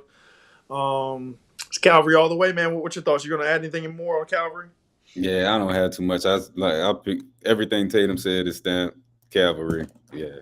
And we got another fan on Kinder, man. Another Kinder fan, man. Kinder will shock the state. Kinder will shock the state. I'm gonna have to do some research on Kinder. Yes, sir. You already know, man. I know that upset win at French Settlement was wild. But man, that gets us down to the next part, man. You got Rose Pond, LCA, Pope John Paul, Newman. Newman is not the Newman that we have seen in the past, but they still got some talent. Josh talked about him a little bit, man. Josh, you want to talk about that? You know, see if Superman can put the cape on and get out of this part of the bracket. What's your thoughts? Yeah, it's gonna have to be the R.J. Livingston show. You know, I excuse me, talked about him last time on stream. He's Randy Livingston's son, who's all time probably maybe the best guy to ever come out of Louisiana as a player. Just injuries ended up stopping him, but he still got to the NBA. RJ, his son, is a 4-star, is a point guard. It's probably like 6'2"-ish. He can shoot it, get to the rim, either hand. Like I've seen him for years now. I've seen him on EYBL. I've seen him get 30 against, some of the best players. I've seen him go like toe-to-toe with 5 stars, Darius Acuff, a couple kids that went to Michigan State. That gym was packed. That's the game that I'm thinking about. But he's going to have to score 25. If you can stop him from getting to that number, then you'll have a good chance of beating Newman. But I kind of think they'll still be okay here in this round. They actually have some pretty good wins, despite, I think RJ being, the guy on the team. But I would still go with Newman here. And Lafayette Christian is kind of interesting because they're normally a really good basketball school. But that I would kind of be on the lookout for them too. Tatum, you got any insight on that as well? You got a lot of people in the comments saying Rose Pond's definitely coming out of this one. Point guard Cody is definitely is a top 10 point guard for sure. Have either of you guys seen the point guard for Rose Pond? I've watched some videos of the Calhoun kid. So I'd really like to see Cody and the kid from Newman go at it. So I'm going to stick with Rose Pine. Look, Rose Pine could be dangerous, and the majority of the reason is because of Cody. He's a smooth guard. He can really shoot from anywhere on the court. Even though he can score the ball really well, he's really good at facilitating also. So I'd like to see Calhoun and the kid from Newman go head to head. A lot of people commenting about Hayden Brister, man. Again, guys, as we get down to the lower classifications, man, we really appreciate comments like this, man. They definitely help out, especially, we're coming down to this is second round and the quarterfinals. Hopefully we'll be back live again, breaking down the state championship game. So comments like this definitely help a lot. Kinder, man. People in the comments, man, they still talking about Yeah. Kinder, man. Still talking about Me and Kinder. Kinder, we locked in. Rose Pine looks like they got a lot of people talking to them up as well. They may be able to have what it takes to upset Newman in the quarterfinals. Yeah, I could see But that based on these comments. again, man, talking about we gave a shout out earlier, man. Willie Cheney doing a great job. First year head coach, long time assistant coach. Been a big time part of basketball at Springfield. It was part of the Zachary group there. Went on to Independence, got a road win. Now he'll travel to play at Country Day. Much taller task there. Got Catholic New Iberia on the bottom side. Josh, what's your thoughts here, man? Have you had a chance to see Country Day? Will they be the favorite to come out of this part of the bracket, or what's your thoughts? Yeah, I've seen a bunch of Country Day. Like I mentioned last time, they got a bunch of the Saints Pelicans kids over there. Curtis McAllister, Deuce McAllister's son, he's a freshman. He's gonna be pretty good. Kellen Brewer is Corey Brewer's son, who's a former NBA and current Pels assistant. KB is the guy on that team. Or him and Herman Dyson. Herm is who I mentioned last time. Like, he really does some of everything. Like, he's like the glue of the team, kind of a Draymond Greenish type of player. Like, he's a big, but he can get up on the glass and he can start the break. Really good passer, and they have a few shooters that he kind of likes to spread to. So I think Country Day will be fine in that game for sure. And then Reed down here, a team I really like. I only got to see him once, but I liked a couple of their guards, and they've got a freshman Edna Aranda that I think has a chance to be pretty good. But Catholic and I haven't seen him, but I've heard a good bit about him. And I know about one of their guys, Job Trosclair, who's a legit 6'9", 6'10" kid. He's huge. Yeah, I don't think Reed's gonna be able to get past them in that matchup. Who are you thinking in the quarters, man? I'm looking at that Catholic New Iberia's schedule. They lost to Liberty by 3. That's a pretty good feather in the cap. A really good loss. They're really challenging themselves with a lot of big time teams. You got Catholic, Baton Rouge, Newman, Liberty. Not coming out on the winning side of several of these, but they have challenged them. Do you think they've got enough to beat Country Day? I mean, seeing Country Day a bunch compared to that schedule, even though not seeing Catholic New Iberia. What's your thoughts? Yeah, I mean, I would think they definitely got a chance. That'll probably be a really good game. Newman beat Catholic and Country Day they just waxed Newman, honestly, a couple of days ago. They won by like 20 for the district championship. But that's kind of one of those games. I think they could if they played 10 times, it would be a lot closer. But Country Day is a little bit up and down. Like, I've seen like Reed beat Country Day in the last game of the season, I want to say, or really close to the end of the season. So they can be beat, and I think that'll honestly be a really good game. And I might lean Catholic just kind of from what I've heard about them. Hey, according to the comments, man, Rose Pine on a 25-game win streak. They calling Calvary out now, man. They want to play tomorrow, man.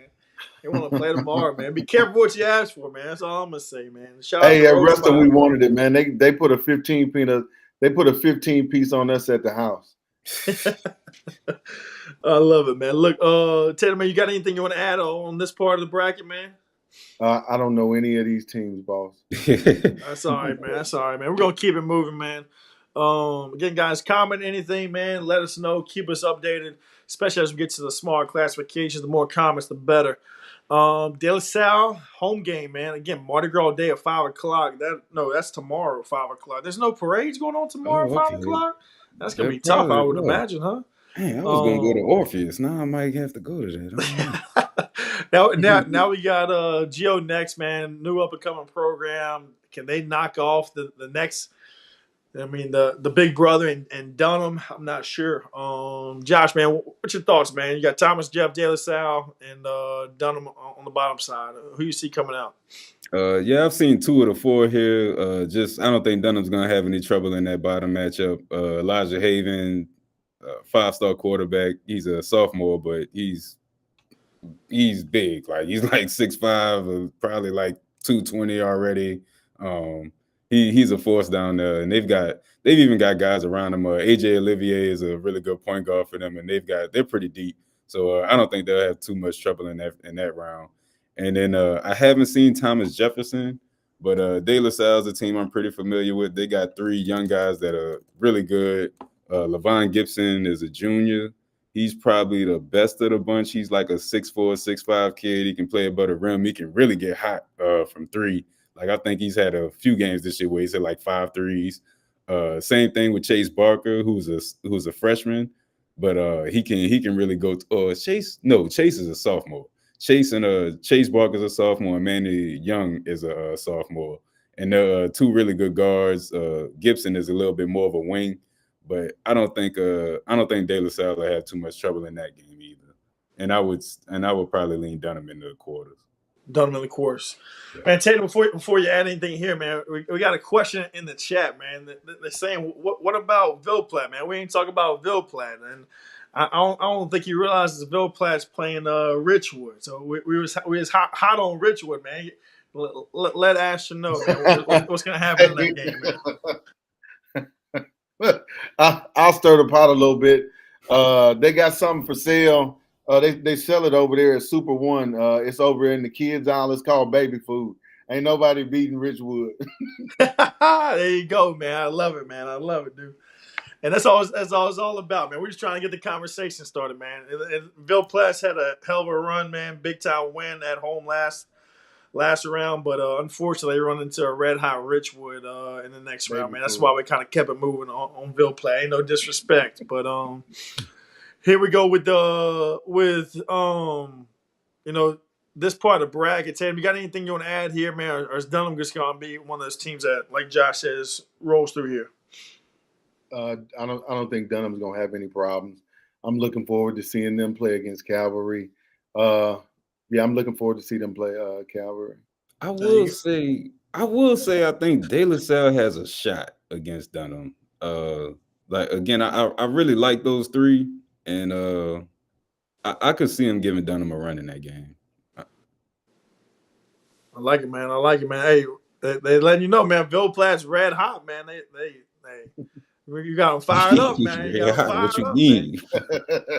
them fired up, man. Look, now we're getting into the next part of bracket. Again, guys, appreciate all the comments, man. Continue to comment, man. Help us continue to grow the platform, but help us kind of get a little educated as well, especially as we get closer and lower in these classifications.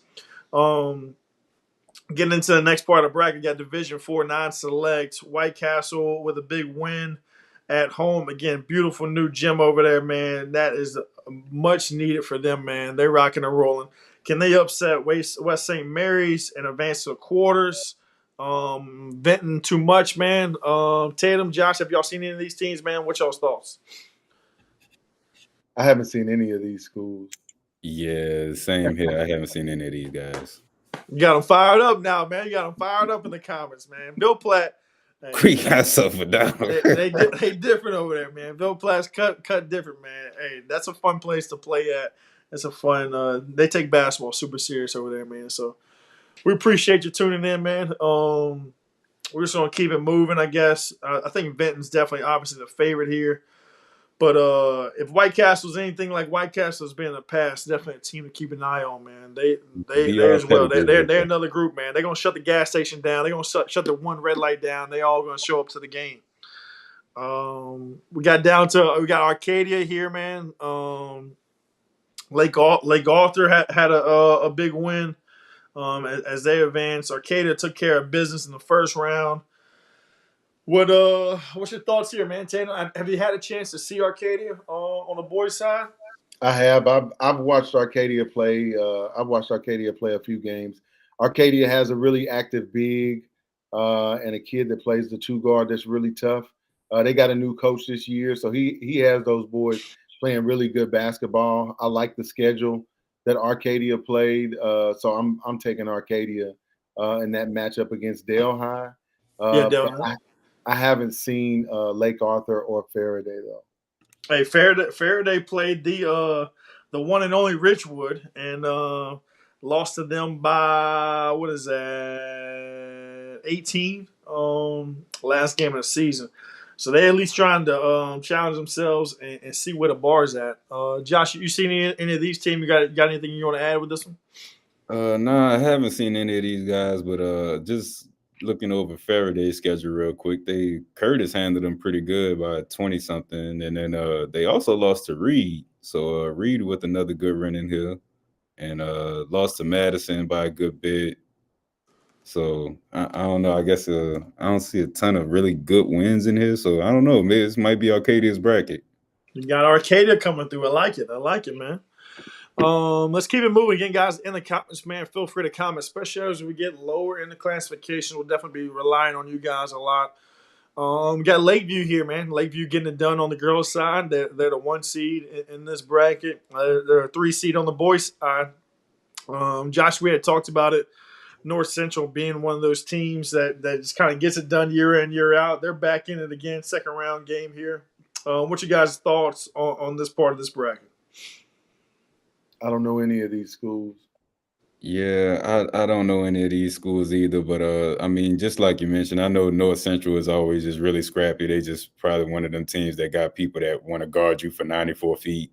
So if they're like that again, maybe they'll give East Iberville some trouble. I'm checking out their schedule. They lost to East Iberville, lost to Newman, lost to Bonneville, lost to Denham Springs. Upset alert. Upset alert. Lost to Dunham. But I mean, they're at least playing good teams. So I mean, I think that counts for something. Maybe they can, True. Maybe they've, been tested a little bit. So I don't know if I'd call it upset, but I'll still take East Iberville. I like that they playing good teams. I like it. Again, guys, comment in the comments, man. Let us know if you got any insight on any of these teams as we get a little lower in classification. Haynesville, Montgomery, Ringgold, and Franklin. What you got? You guys got anything on these? Ringgold with a big win. Haynesville looked like they was locking up on defense, held Magnum to 28. And then Montgomery defeated Jonesboro Hodge. I know we talked about them a little bit last time. Tatum, you got anything on this part of the bracket? I've seen Haynesville play. Haynesville is tough. I'm taking Haynesville in this game, and I've watched Ringgold play a couple of games. Ringgold is really tough. I don't know anything about Franklin, so I'm going to go with what I know and put Franklin on an upset alert and say Ringgold is going to beat Franklin. Here we go. Franklin. Yeah. Josh, you jumping on the you jumping off the ledge against Franklin as well, man? Nah, I'm not gonna be able to do it. I'm gonna go chalk right here. I'm gonna take Haynesville and Franklin. I like it, man. I like it. We'll keep it moving. Crescent City, man. Josh, you want to talk about them a little bit? I know you had talked about the job that Coach B. Russ is doing over there, man. Just getting it done at the end of the day, man. Not afraid to play anybody, despite being one of the smallest schools in the state. Give them a little bit of love, man, and break it down for the people that don't know about Crescent City. I see this is at 2:00 tomorrow, so I don't know. I guess I might be going to 2 games. I am not going to Orpheus, am I? I'm not going to Orpheus. All right. Crescent City, yeah, you mentioned Coach Brandon Russ. I mentioned it last time, but last game I was at, which was pretty late in the season, he wasn't there. And last time I talked to him, he said he had some, sort of a family issue going on. So hope everything's kind of getting situated with that. But obviously Dwight McGee is one of the top players in the state. I think probably like top 10, 15-ish, maybe regardless of class. Yeah. He's like, if he's not one of the top just best players, he's definitely in the top 10 as most fun to watch. He's off the bounce, 3-pointers, can get to the rim a little, some finish with either hand, mid-range, really good handle. He's one you want to catch if you can. And then Isaiah Stevens is the guard. Next to him, he's a senior. Another kid I think probably has a chance to play somewhere in college. Cameron James. Yeah, James is his last name. He's a big wing, really athletic. If he gets hot, he can probably hit a few shots from outside. And then Kenneth Malashaw is the big. He's probably like 6'5", 6'6", and just kind of does all the dirty work for him. I don't think they'll have too many problems in this game. I might go to this game since it's literally down the street from me. And then ML King, I haven't gotten a chance to see them, but I know they're in a pretty tough district, and I think they played a good schedule this year. So I'll roll with them to come out of that game too. Yeah, that's definitely a tough schedule. Yeah, they played. Just looking at that, yeah. I mean, Central Pride, no disrespect. I mean, they're from the Baton Rouge-ish area, but they haven't played the schedule MLK's played. Yeah. Tatum, you want to add anything about Crescent City or this part of the bracket? It's the Crescent City Invitational. Yes, sir. Yes, sir. Let's keep it moving, man. Everybody else, y'all just stay home, man. Ain't no point in showing up. I'm a little worried about Crescent City. I know they got some stuff going on, and I'm a little bit worried, but they're the team. I still think they're the team to beat. Ville Platte got the dogs. They letting you know, man. They letting you know in the chat, man. Ville Platte's got dogs, man. I'm gonna watch that Ville Platte game this weekend since they keep talking about Ville Platte. I just don't know anything about the team, but I'm certainly gonna tune in and try to find out what the story is. Hey, they love their basketball, man. That's for damn sure. Hamilton Christian, man, we talked about them before. They got the bye. I don't think either of you guys have had a chance to really check them out. But I mean, again, another team that's kind of in that mix in the semis, the quarterfinals, year in year out. Anything y'all can add to this part of bracket here? Tim, have you had a chance to see Cedar Creek or anybody up there? I did. So I've watched Cedar Creek play a few games. They lost their best player, but this past Friday they had a kid. He broke his finger in the first quarter, and then came back in the second half and scored 19 points. He finished with 25 points. So Cedar Creek is playing with a ton of confidence right now. A lot of times teams are most dangerous when they're wounded. So Cedar Creek could be a threat to Vermilion Catholic. I'm not going to fall on the sword for them, though. I think they had a great story last week, but that might be it for Cedar Creek. I like it. Josh, what about you, man? Got anything to add? I think you had said I forgot if you said you saw Hamilton Christian or not, or. No, I think I might have mentioned being familiar with their coach, but no, I really don't have much on any of these teams. All right, we're gonna table this quarterfinal conversation until we see who comes out of it. That's gonna bring us down to the next part of the bracket, man. You got Southern Lab, Central Catholic with an upset there. They're gonna take on Ascension Catholic. What part of this part of the bracket, man? Can anybody beat Southern Lab? Come out of here and play against Southern Lab, man. What's y'all's thoughts? I just hope nobody beats Southern Lab so I can see them play Lincoln Prep. Well, and just for those that don't know, man, why you want to see that game, man? Why you want to see that game? So Lincoln Prep, formerly known as Grambling High, has probably been one of the schools from up here that's produced a lot of the best players that the state has seen. So the one thing about Grambling High, they always produce great players. Whenever they got down south, it was always Southern Lab that punched them in the mouth. So the Southern Lab, Grambling High / Lincoln Prep rivalry, the kids may not know a lot about it, but us older folks, we do know about it. So that's going to be a game that everybody that ever went to Grambling High is going to be talking about. And I'm pretty sure folks that went to Southern Lab are going to be talking about as well. So that's a legacy game that I think will mean a whole lot for the community if Lincoln Prep can get the opportunity to play them again. We got Trenton here coming for our neck, man, with the crystal ball. You know, it's just a little motivation, man. But now they're coming for Lincoln Prep as well, man. Ringo in the building, man. Ringo in the building, man. We see she is telling the truth about Ringo, and that's why I got them. That's why I got them on the. I'm saying that they can beat Franklin. They did beat Lincoln Prep, and they beat Arcadia. That's huge. They're a tough team. That's huge. Josh, man, what's your thoughts, man? You got anything you want to add on this part of the bracket? Nah, not really too much. I didn't get a chance to see Southern Lab, but looking at their schedule, they played a bunch of good teams. They played pretty much all of those good teams around Baton Rouge. I saw like Skylandville and Catholic on the schedule. Liberty was on the schedule, so I don't think they're gonna have much trouble in this area. Cool, man. Let's keep it moving. Bottom half of the bracket, man. The Lincoln Prep Invitational, man. You heard it here last week. Tatum was all about it.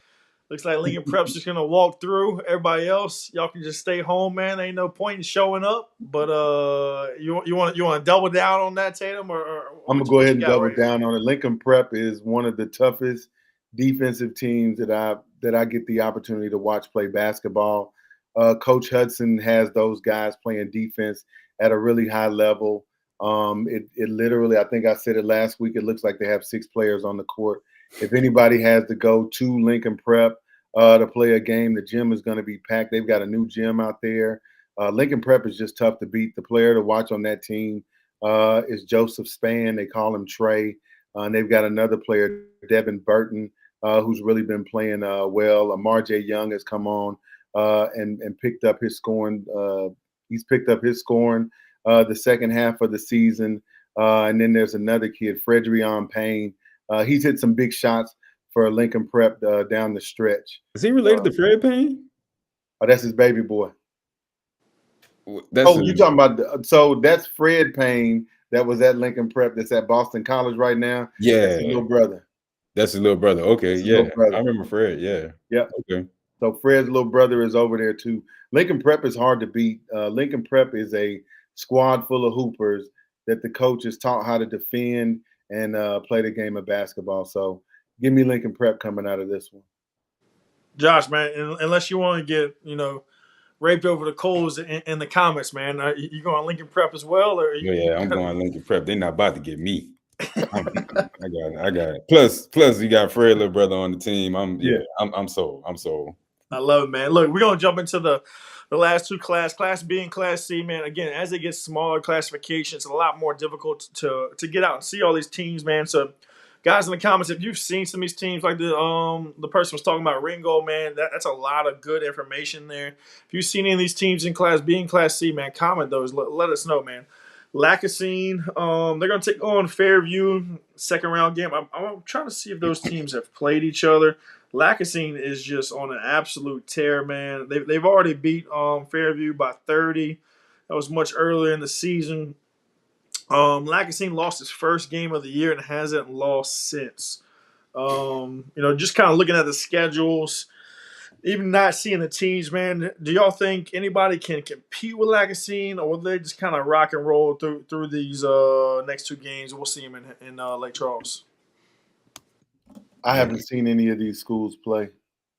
Yeah, I haven't seen any. I haven't heard much about any of them. I think Stanley has the kid that I can't remember his name, but he scores a ton. But yeah, it looks like Lacassine will probably roll through this bracket. And I mean, I think somebody talked about, Chris in the comments, talked about Lacassine having a really good guy on their team, kind of surrounded with some good pieces. Again, guys, anybody in the comments, man, comment and kind of help shine some light on both Class B and Class C. We got a really good following on the girls' side, so probably some people are tuned in on that Class B and Class C side. So the more comments you guys can throw in there, man, the better it'll help. Lacassine's only loss is the Negrete. Let me double check that, because that would be an interesting matchup. Yeah, that was actually Lacassine's only loss. So that would be interesting to see that game in the quarterfinals. Lacassine's been undefeated since, so if they lose or if they both win, got a chance to avenge that loss. That would be very, very interesting. We're going to keep it moving. Kane Broussard, I think that's the kid's name that they were talking about. Guys, get a chance, man. Check him out. Hopefully we'll get a chance to see him in Lake Charles. But we'll move it down, man. We got Hicks versus Doyle. How you say it? Doyline. Hicks is going to take on Doyline. I know Tatum, you were talking about Doyline. Definitely got that game. Kind of penciled in. Simsboro at the bottom. Simsboro seems to always have a good squad as well. What's y'all's thoughts? You got any insight, Tatum, on Doyline? 6'5" knockdown shooter for Lacassine. So Doyline, I've watched Doyline play a couple of games this year. Doyline is tough. I don't know anything about Hicks. I just know Hicks is a team that normally comes up whenever you're talking about this class. Just because I've seen Doyline and I know they got some hoopers over there, I'm going to take Doyline. For Shudron and Simsboro, I went to watch Shudrint play Episcopal of Acadiana last Friday night.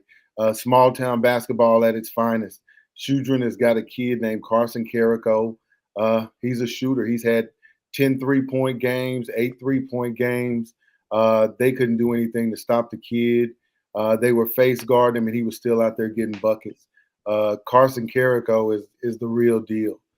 Now, with that being said, Simsboro got 3 or 4 Carson Carricos.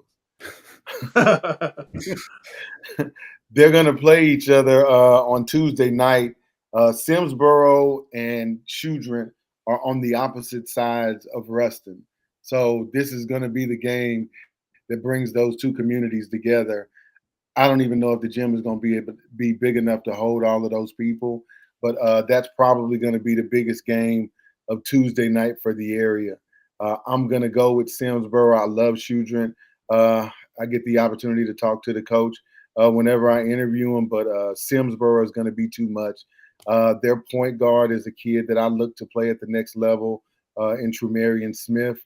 They've got a freshman shooter, Ahmad Smith, that can absolutely shoot lights out. Another kid, Jacaleb Modest, I think through the first 10 or 11 games of the season, he was averaging 32 points a game. They've got kids that can absolutely shoot. If I could compare them to a team that you might know, they play basketball like the Fairview girls do. They move the ball up and down the court. They're going to get as many shots on the goal as possible.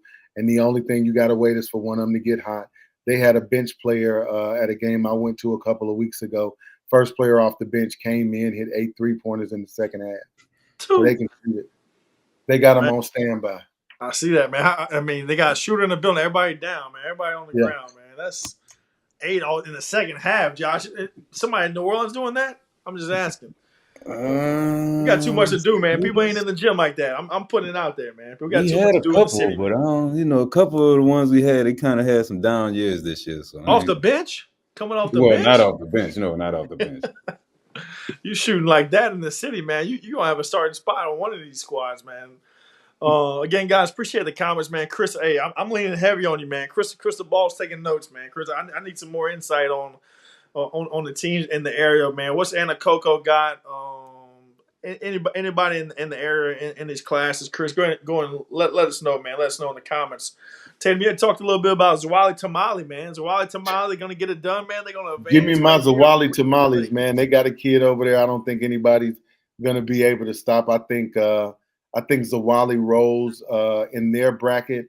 Quitman is a tough team from up in this area. They've been playing really good ball, so I'm going to take Quitman. And if Quitman sees Zawali, I'm taking Zawali. Zawali gets it done. Zawali Tamale. We don't know when the Tamale Festival is, but it's going to be the festival going to be coming down to Lake Charles, according to Mr. Tatum right here. Josh, you got anything you want to add on that, man? We're going to keep it moving. I know there's not too many Class B and C schools in the area, man. Not even in Baton Rouge either. So yeah, Zawali, I just know them from always being in the semis of championships, so I'll go with them. Hey, somebody got to bring us some tamales to Lake Charles, man. I'm just saying. Glenmore, man. Glenmore is having a good year, man. I don't know if they can take down APC, but what's y'all's thoughts here on this part of the bracket, man? I know a lot of people, a lot of fans been ranting and raving about APC getting it done. Can anybody stay within maybe 10 points of them? What y'all's thinking? I watched Avoye. I saw them beat Bossier in December. I watched them beat Huntington at the Grambling camp in the summer. Avoye is tough. I don't see anybody beating Avoye. And for that class, if there's a better team than Avoye, I haven't seen them. So you got Avoy's public charter as the favorite, even over Lacassine, despite Lacassine hadn't lost a game since October. I don't know anybody that Lacassine played. I got you. All right, Lacassine's underdog, despite being the 1 seed. Dang, disrespect. I don't know anybody that they played, man. I've watched Avoye. Avoye, look, they always play tough teams. The first time I saw them play, I was at Southwood, and they played Madison Prep last year. So when you start talking about a Class B or a C team saying we're going to play against Madison Prep, I think it comes down to who's battle tested and who isn't. And I'm not picking anybody over Ovoye. I love the point guard, the two guard. I mean, 1 through 5. They're just a tough team. Hey, my man Chris saying we need Lacazette versus APC in the finals. That's going to be a good game. That's going to be a good one, boy. That's going to be on a Friday night. That's going to be a good-ass game, man. That's going to be a good-ass game. We already got part of this one, man. Reeves advanced, with the girls kind of making a deep run in the playoffs, man. They decided to play that game a little earlier, and I don't know if you guys saw that game, but the comeback that Reeves had, anybody got that video, pin it in the chat, type it in the chat. That's definitely going back and watching. They were down overtime. 81-80 is crazy. Oh man, life is different in Class B and C, baby. Hey, they don't teach defensive stance. They just teach turn your man and keep it running. Yeah. But all the bucket getters. Let's go. Reeves was like down by I think like 3 or 4. Scored a bucket, got a steal, hit a and one late. It was crazy, man. If anybody in the comments that's listening, tag that video, man. I saw it earlier. I think I had to repost it. I would love to see it again and share it with everybody. But Reeves advanced. They got it done, man. Pleasant Hill, they're the 1 seed for a reason. Y'all got anything y'all want to add on this one, man? I think Pleasant Hill is based off of their schedule. They'll kind of roll through here. Anybody in the comments, y'all got anything to add? Y'all go ahead and add it as well. I'll just shout out Javante Ford at Pleasant Hill. He's definitely one of the top 2026s in the state.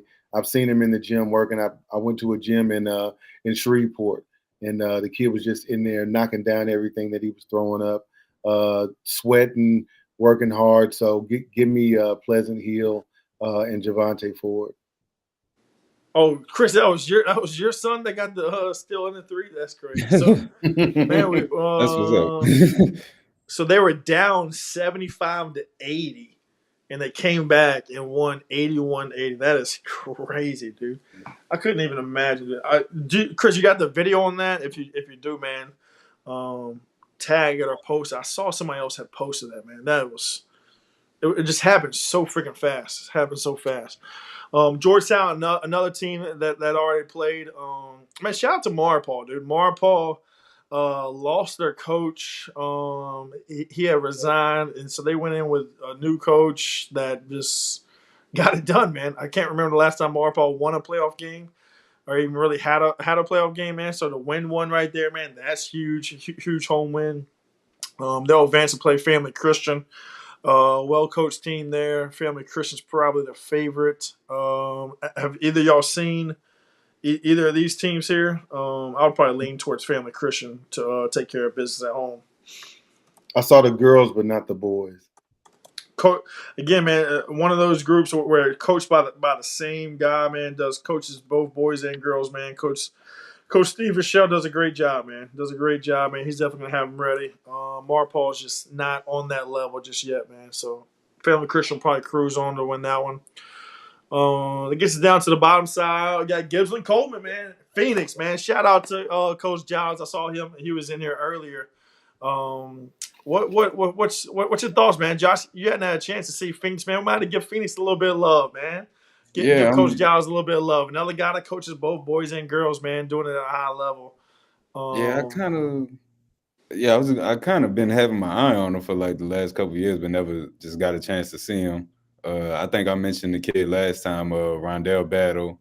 I think he averaged like 25 last year, and I think he's doing more of the same this year. This is his last year, his senior year. So hopefully they do make it to semis to Lake Charles, and I get a chance to catch him. And Tim, you had a chance to watch Gibbsland Coleman? I've been watching Gibbsland Coleman all season. I watched Gibbsland Coleman beat Lincoln Prep at a neutral location. DeAvery and DeMarquise Durham.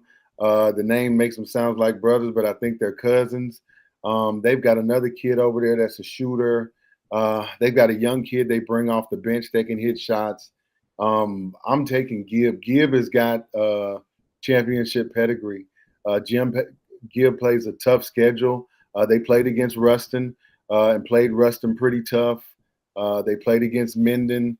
They played Minden tough, so they play against the top teams in the area, and they're one of the only small school teams that like to hang out in Shreveport and play basketball against those guys. So they're tough, they're skilled, they're really aggressive, and I'm taking Gibb in this one. Gibbs gets it done over Phoenix, man. Gibb gets it Rob's done over Johnson, Phoenix. senior Phoenix, man. Oh, look, Chris was right. He did tag Nah, I me, got and Phoenix. I did share that. So look, if you're tuning in, man, you want to go back and watch that crazy comeback, man, click that link right there that I just posted up, man. That was wild. Again, they were down 75-80 and ran it out on a 6-0 run as come from behind victory, man. Last but not least, you got Plainview at the bottom. Has anybody seen any of these teams? These are even hard teams for me to catch on the girls' side. Chris, in the comments, anybody that's in the Class B, Class C, have you guys seen anybody? Can anybody compete with Plainview here? Or is Plainview going to rock and roll and take on Coleman? Tatum, have you seen anybody in this group? I haven't seen any of those schools. I don't think any of those are in my area. Josh, how about you, man? Yeah, I got nothing on these guys. Man, I'm just going back and watching this video, dude. This is crazy. This is 16.36 seconds left. I don't know how you can have that many seconds. 16.36 seconds left. They're down by 3 seconds. Yeah, that's a very precise scoreboard. They're down by 80-76, and the video is only a minute and 18 seconds left. That is wild. What a hell of a comeback. Chris Waters, man, appreciate you for jumping on, man, and commenting there, man, saying Plainview should win. Plainview will win easily, and Claiborne Christian upsets Hornbeck. All right, hey, you heard it here, man. Hey, the crystal ball is taking notes, man. The crystal ball is taking notes. Look, man, we really appreciate everybody for jumping on, man. Hopefully we get a chance to jump back on next Sunday, where we're able to break down the rest of the way the boys' championships. Well, at that point, the brackets will be released. Again, man, appreciate everybody for joining us. Tatum, man, you want to plug your social media as well as the Prep Hoops, and just kind of talk to everybody about how important it is to have kind of that Prep Hoops login. All right, so if you've got a player and you're trying to get your player recruited and you're trying to get a little bit of information out there, trying to get him out there, go to Prep Hoops, sign up, set up a profile for your player. Another thing about the Prep Hoops is we do rankings for every single class. So one of the reasons that I know a lot of these players is because I get to see them play, and those players are ranked players. So sign up for Prep Hoops, check Prep Hoops out, see where your player ranks at, get to the Prep Hoops events. I'm on social media. My Instagram is Donald.Tatum73. Send me videos, highlights, schedules, anything. I generally spend my time out in the evenings and on the weekends going out to check out basketball. We've just got a new scout that's going to be covering the southern region. His name is Alan Shaw. I don't know his Instagram right now, but if you look up Prep Hoops LA on Twitter/X, you'll see the both of us on there. You know that's Alan Shaw's dad, a Shaw. Yes, sir, I do. Yep. That's him. Same thing, man. Josh, Oh, man, Alan Shaw. He's got another Alan Shaw too. Is Alan Shaw the fifth? The young one. dang. Yeah, and he had an Alan Shaw the third that went to Eric. Dang. Yeah, so look, and we're really happy to have Alan on with us because he's really knowledgeable. He's coached. He's an AAU guy, and he has kids that play. He's really knowledgeable about the game. Before he came on the Prep Hoops platform, he and I used to bump heads and talk about basketball all the time. So a lot of the players down south that may not have had visibility because we didn't have somebody down there to watch them, we do have a scout in the South right now. So that'll provide more coverage, which should lead to more opportunities and visibility for the players in the South. I really don't like saying I haven't seen a kid or I haven't heard of a kid or I haven't seen a school. But hopefully with Alan coming on, we can bridge the gap between some of those smaller schools and big schools and get a little bit more exposure for players. Love it, man. Josh, man, same thing, man. Just kind of plug your social, man. I went ahead and posted Josh's YouTube channel on there, man. It's absolutely free to just click the button, subscribe, man. Just subscribe to the man's YouTube channel. He's got 20,000 followers and 3,000 videos. Josh, man, let them know where they can find you at, man.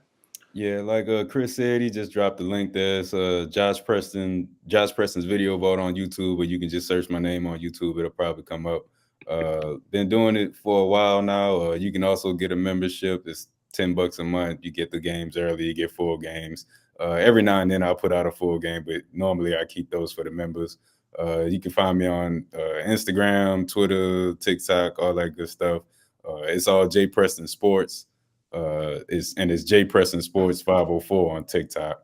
But outside of that, just appreciate y'all watching, appreciate y'all listening, and hopefully we'll be back on more.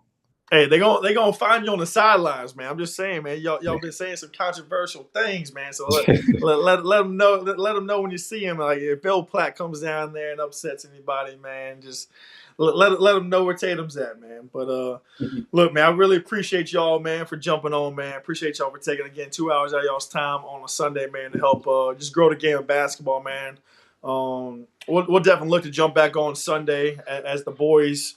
At that point, we'll be in the Final Four. We'll be down to 40 teams, man. So we'll be down to 40 teams. So good luck.